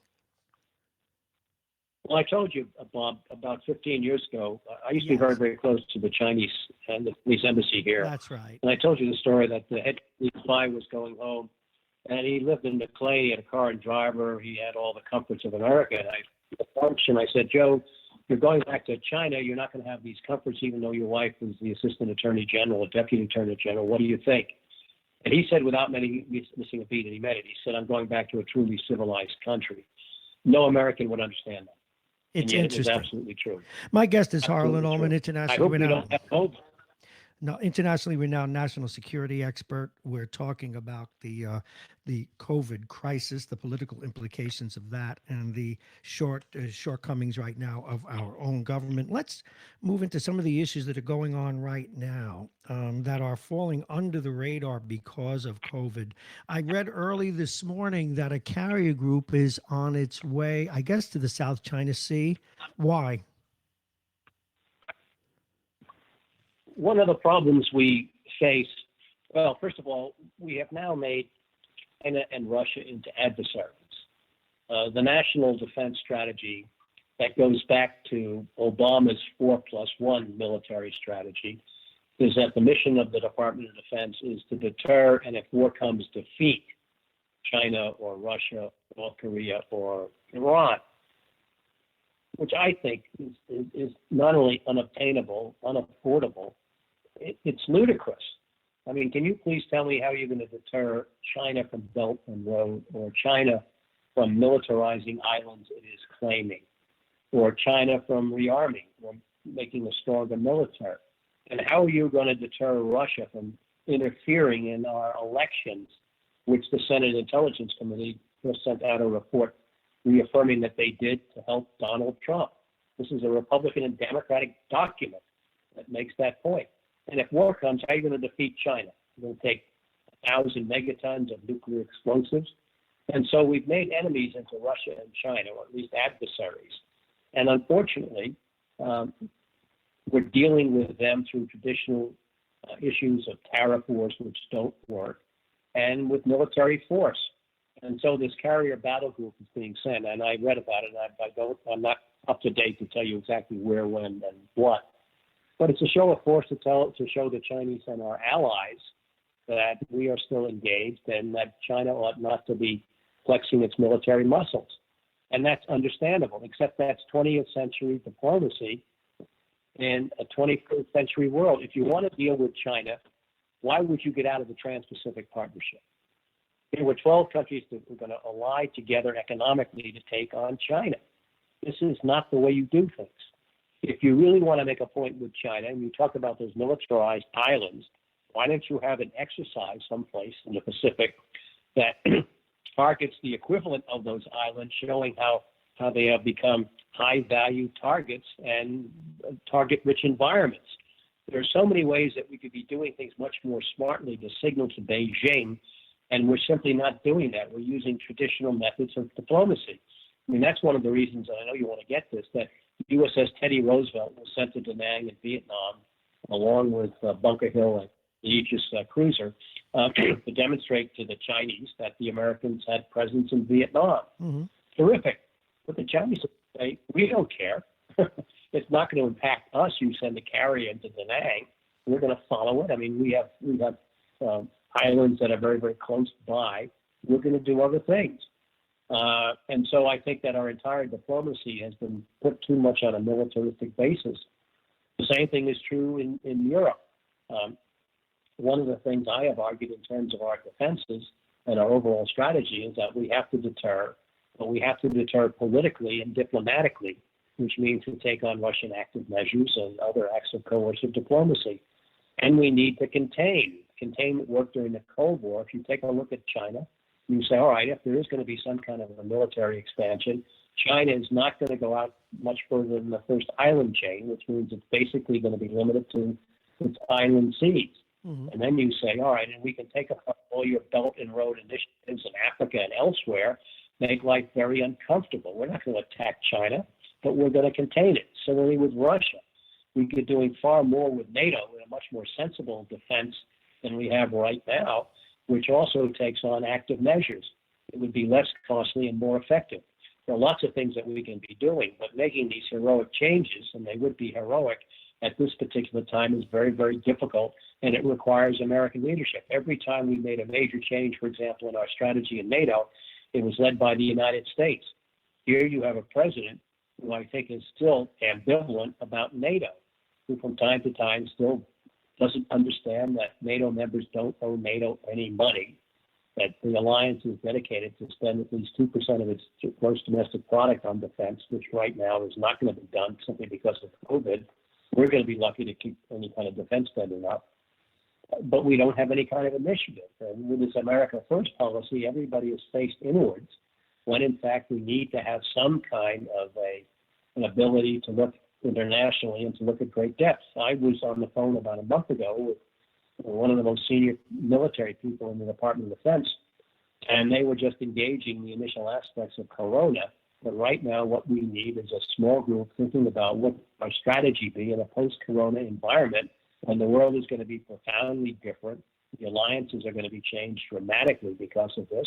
And realistically, we can't assume that defense spending is going to continue at the same level simply because we're going to have possibly a $30 trillion national debt. We need to have long-term thinking, and yet our government has been very, very poor at that for much of its post-war history. Again, our guest is Harlan Ullman, internationally renowned national security expert, author, columnist for UPI. You know what I never mentioned because it's not on your books or byline, but you also have a PhD, teach at the war colleges, et cetera, do so many different things. I want to go back to something, and I want you to if you would, try and rationalize it, or just tell me you just don't know. Why did we get out of the Trans-Pacific Partnership, which when you really look at the details makes total sense with regard to containment? Why? What could have been the rationale? Try and put the hat on. I know what the rationale was. Very simple. Donald Trump cannot read a balance sheet, right? In terms of international balance of trade, you have a current account and a capital account. Current account is goods and services. Capital account is money. We had about a $400 billion trade deficit with China. Trump believed that drained jobs that had to be corrected because somehow China was taking an advantage of us. And it was led by Peter Navarro, that's a Harvard professor, why Harvard employed him, I have no idea, who talks about these trade imbalances are devastating. Well, the fact is that China had over $2 trillion in our capital account. That means we were $1.6 trillion to the good. And so Donald Trump simply does not have an understanding of international economics or balance sheets. He has his own view, and somehow that is bad.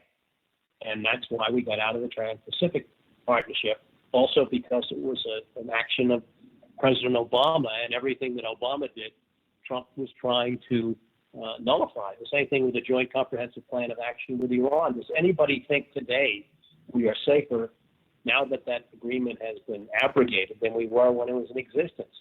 Iran is increasing its nuclear capacity by enrichment. It's become far more hostile to us in the Gulf.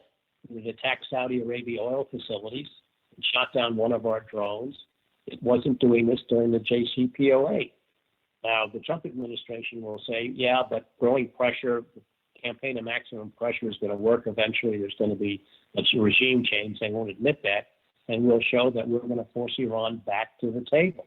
So that's nonsensical. That's like in Vietnam when there's a light at the end of the tunnel, and we're forcing the North Vietnamese to negotiate. Well, we certainly did force the North Vietnamese to negotiate, and guess what? Vietnam is now one country under the North.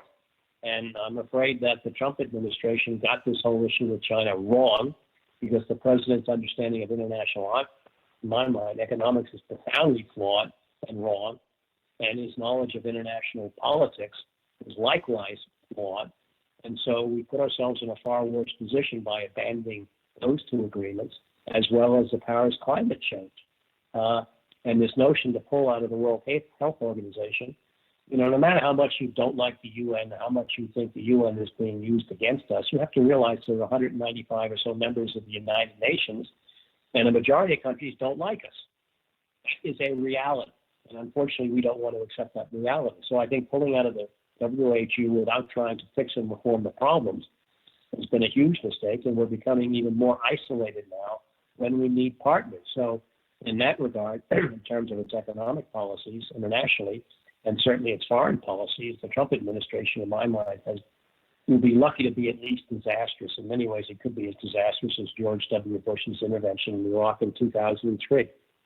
9:39. We're talking with Harlan Ullman. Harlan, one of the other things that's escaping the front pages is Israel is in crisis right now. The effort to form a government by the two candidates themselves, the challenger to Mr. Netanyahu is getting now grief from his own supporters for even trying to do that.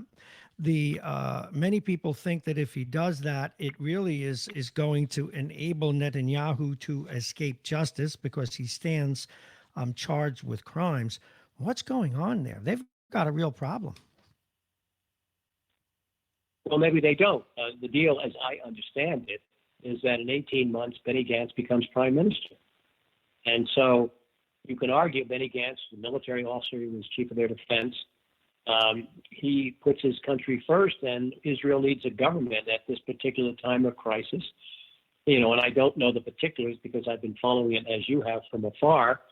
I think that Benny Gantz has done the right thing. At this stage, I think congratulations are a debt of gratitude that he's putting his country first. We'll see how this works out. Now, if Netanyahu reneges and says, I'm not going to stand down, there will be a real crisis. And I think in this particular case, Gantz is putting country first. And while, as I said, I don't know all the specifics, at least at first blush, I think he's done the right thing. Obviously, as Ronald Reagan said, trust but verify, and we'll see how this unfolds. But I think this is probably a positive step. And quite frankly, if the choice were to indict and convict Netanyahu and see the country disintegrate, it seems to me you may be better off stuck with Netanyahu until such time as the courts can bring him to justice. But keeping the country government whole and working, it seems to me, is a much more important priority. Much like a short-term kind of deal when Ford pardoned President Nixon, better for the country. And also, I guess that was the issue. That was one that's a very good point. Absolutely. Because Absolutely. that was, well, I think you made that point, actually. I just put it to some words because it makes some sense now. Because Gantz supporters are upset about that by allowing Mr. Netanyahu to keep his title for those 18 months, he will escape justice. And that seems to have been their concern. Now, what else is going on in the world that we should be looking at that we're not because we're consumed by COVID? Many leaders and politicians follow the what is that statement made by the President Obama's Rahm Emanuel, his chief of staff, never waste a crisis. Who out there is not wasting this crisis to gain a headway in world affairs? China, Russia, and to some degree Iran. Iran is very much limited, though, by its own dealing with corona and its economic difficulties. We'll see what's happening with North Korea. We simply don't know whether Kim Jong-un, in fact, had surgery and is in desperate condition or not. I think that the White House could find out pretty easily if they wanted. But I think that you have to realize that there are going to be lots of countries and businesses that are going to be out individuals to try to exploit this. So you're going to have a lot of people who are going to be trying to make a great deal of money from this crisis. So you're going to have all sorts of potential criminal intent. Congress is about to pass a $500 billion relief package, I hope, today. Mm-hmm. What about the other potential countries? India, Pakistan, it's difficult to know what's happening in Pakistan. The military has taken over pretty much, but you could get implosions there. In terms of ticking time bombs, my sense is that the chance for a real crisis outside COVID right now is pretty limited because most countries have got their hands full. Whether there could be some kind of uprising in the Gulf, I think is very unlikely because autocratic rulerships have become even more autocratic and they've got greater population control. So my sense is that the biggest issues right now are going to be dealing with COVID, dealing with the economic and social and political consequences of COVID. Russia and China will be working on the margins to improve their positions, as you can well imagine. And most other countries are going to be hunkering down, trying to deal internally with these particular crises. I don't see anything as in the 1930s with Hitler coming to power and turning Germany into Nazi Germany. I don't see that happening. So I don't think there is a parallel there. However, as conditions continue and as domestic pressures continue to exert their force on societies, things can happen. But at this stage, I think that COVID is going to be the main priority and the main focus for virtually all the major and lesser powers on the globe. Two things, and before you go, I definitely want to ask you about the column that you circulated yesterday, which was kind of which really spoke of the Navy. But first, no one ever talks about how this, or at least not a lot. We don't read a lot about what's happening in Africa, where you have lots of little wars going on, and they don't seem to be observing the COVID problem the way other countries are. What is the status there? And I know what's interesting is no one ever worries about what goes on in Africa, except maybe for South Africa in terms of the piece of the world. But what's happening there? I really don't know, Bob, because I've not been following that as closely as I did, simply because it's difficult to get good information. There is a possibility that there may be greater immunity in Africa to COVID for a number of reasons. But you're right, Africa is suffering, and obviously if COVID were to break out in Africa or in Latin America to the degree that it has here, you'll have a huge humanitarian problem. And there are obviously humanitarian crisis points. But at this stage, you have to find somebody who's more expert on Africa than I, simply because I've not been following it. But it is a crisis point, and it could get a great deal worse and probably will. Yeah, that was my thinking, because in all of not just our discussions, but in general, we see Africa kind of is off everyone's grid until something extraordinary happens. Now, you circulated that piece yesterday. You obviously are very concerned about the Navy. Talk to us. The title of the column is called "Something is Wrong with Our Board."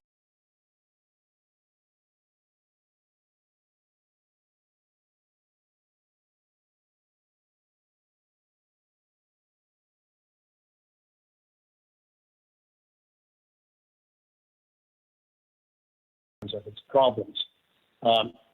And every service since the time of George Washington has had its share of scandals and has been scarred by them. But today, the case of the Navy, the number and frequency of occurrence is really troubling. It goes back about a decade to somebody called Fat Leonard, who was the ship's chandler. That is to say, he supplied logistics in the Pacific with his high-priced contracts, but the way he won most of his contracts was through direct bribes, expensive dinners, and women. And so as a result of the investigation that went on for years, probably more senior officers were ruined or professionally killed and were lost in all of World War II.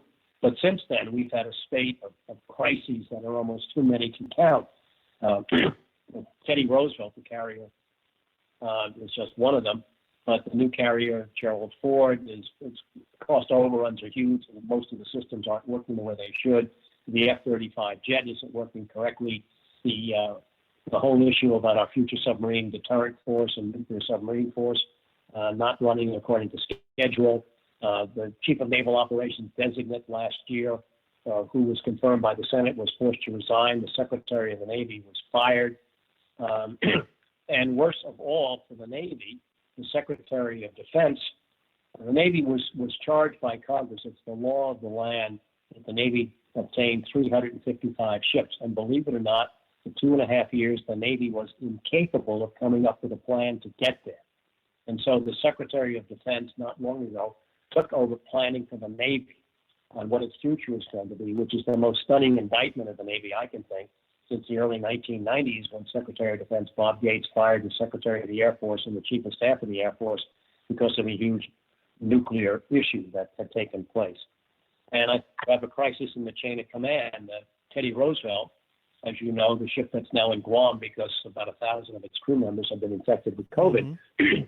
The acting Secretary of the Navy, Tom Mosley, intervened because I think Secretary Mosley did not trust the Navy chain of command from the Chief of Naval Operations down to the battle group commander to deal with what the captain was saying was a crisis.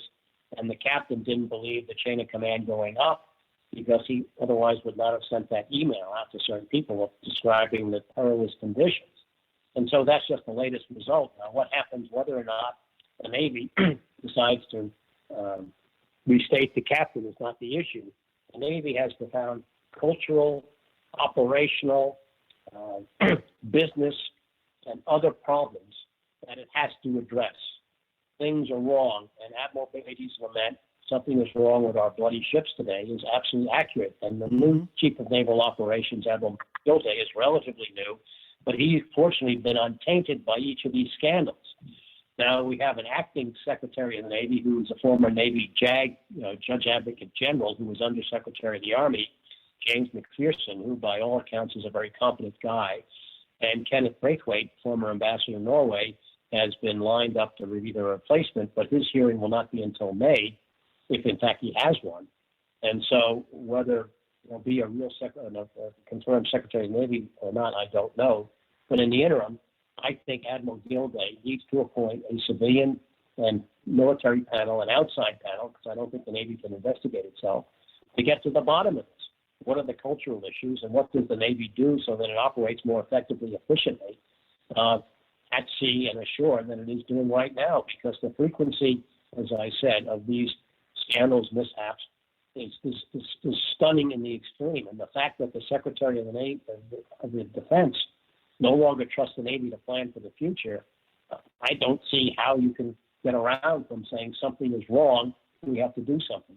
Now, whether Admiral Gilday will do that remains to be seen. I know he has read my piece. I have been told that he and the acting Secretary of the Navy want to take action. I think that needs to be done. And there's a further reason, as I said earlier, with COVID-19, the future is going to be profoundly different. Profoundly different. The way we man ships, the way we man military units may be profoundly different. And most importantly, you can't assume you're going to get a great deal of money for defense. So all these reasons, to me, argue that the Navy has to do a stem to stern, intensive self-examination to see what's right and what's wrong. And I would actually apply that to the rest of the Department of Defense because, as I said, the whole national defense strategy, which is based on deterring and defeating Russia or China, it seems to me is focusing on the wrong issues, that it's not achievable and it's not affordable. So I think if I were the Secretary of Defense, I would certainly be doing an internal investigation or review right now, simply because the future is going to be profoundly different. Now, whether the department has the capacity to do that, because not only are all hands on deck dealing with COVID, it's almost an impossible problem. How do you keep the force safe and healthy, and at the same time keep some kind of a posture in case there's a crisis when you have to use military force? There's no handbook or rule book that tells you how to do it.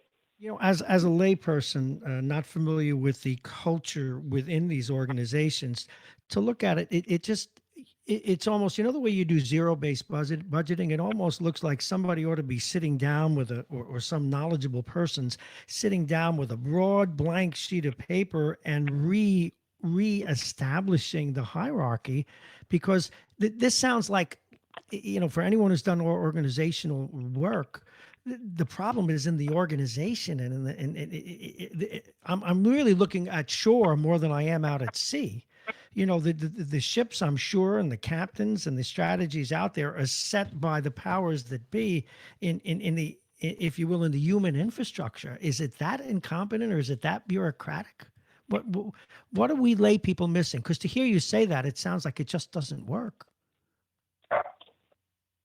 Well, I think that that's fair enough. I mean, I didn't mention the two collisions of John McCain, USS John McCain, Yeah, we and talked about Fitzgerald. those. Yeah, I remember. Look, the fundamental problem, and a lot of naval people are going to be coming at me for saying this, but the last time big Navy was at war was Okinawa in 1945.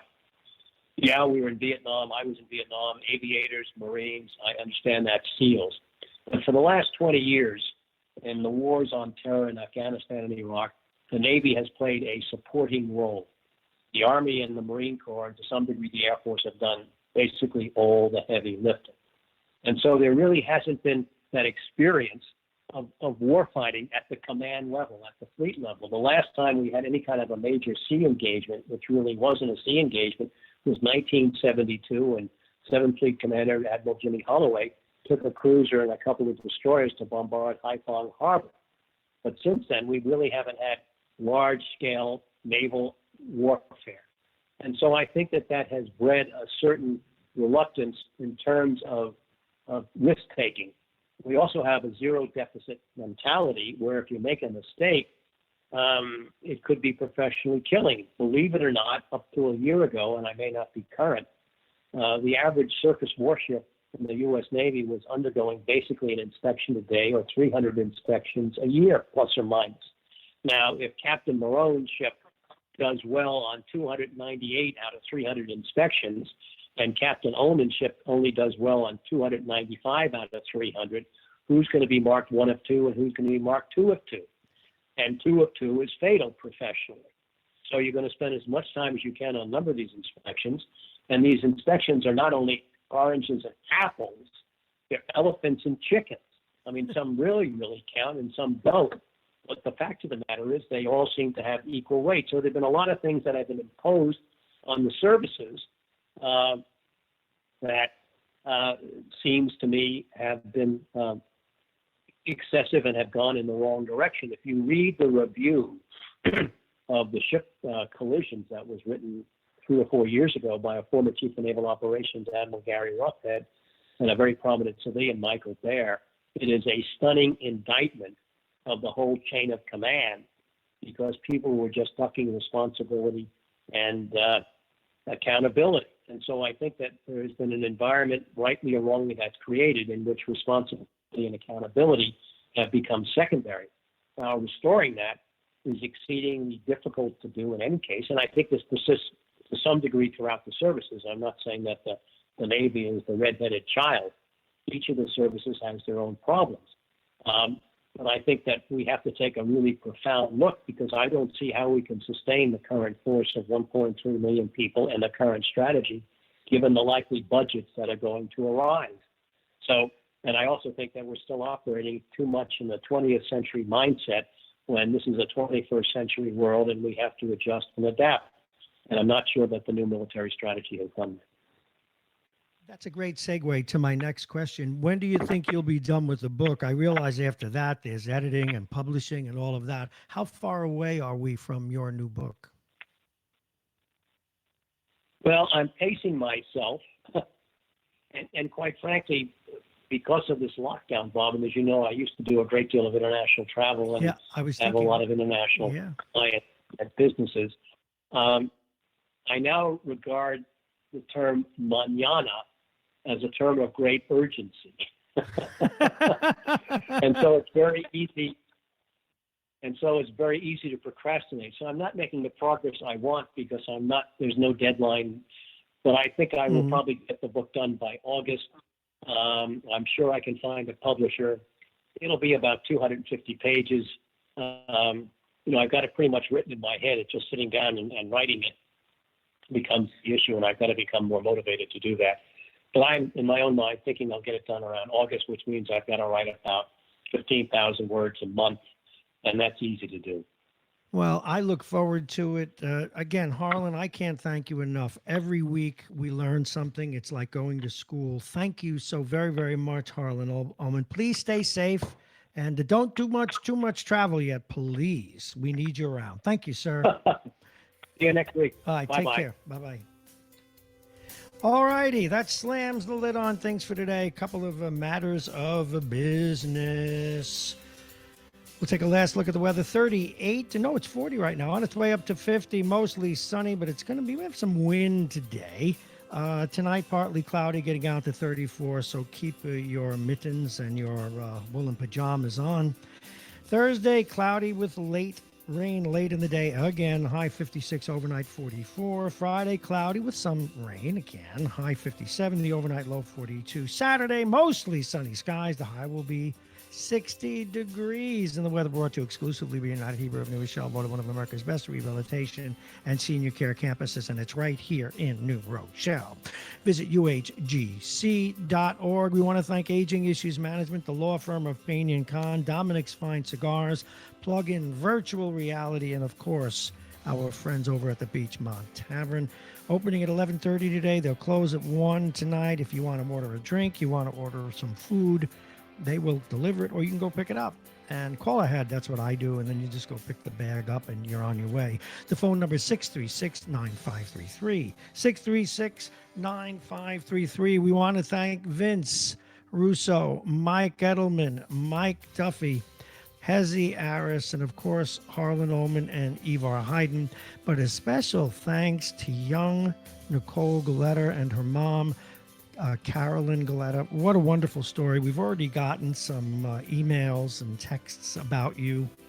Young lady, congratulations for what you're doing. And it's a real inspiration to see these kinds of things going on. Thank you so much. Now, the next 2 days, generally you shouldn't tell people this because you're going to hear a repeat. We've got a lot of business to tend to in the next couple of days to secure our financing. So we will not be live again until Monday. But again, many people will tune in and you won't know unless you listen at the beginning of the show when I give the date. But still lots of programming coming your way. We'll be back live Monday. I'm Bob Marrone. Thank you so much for listening.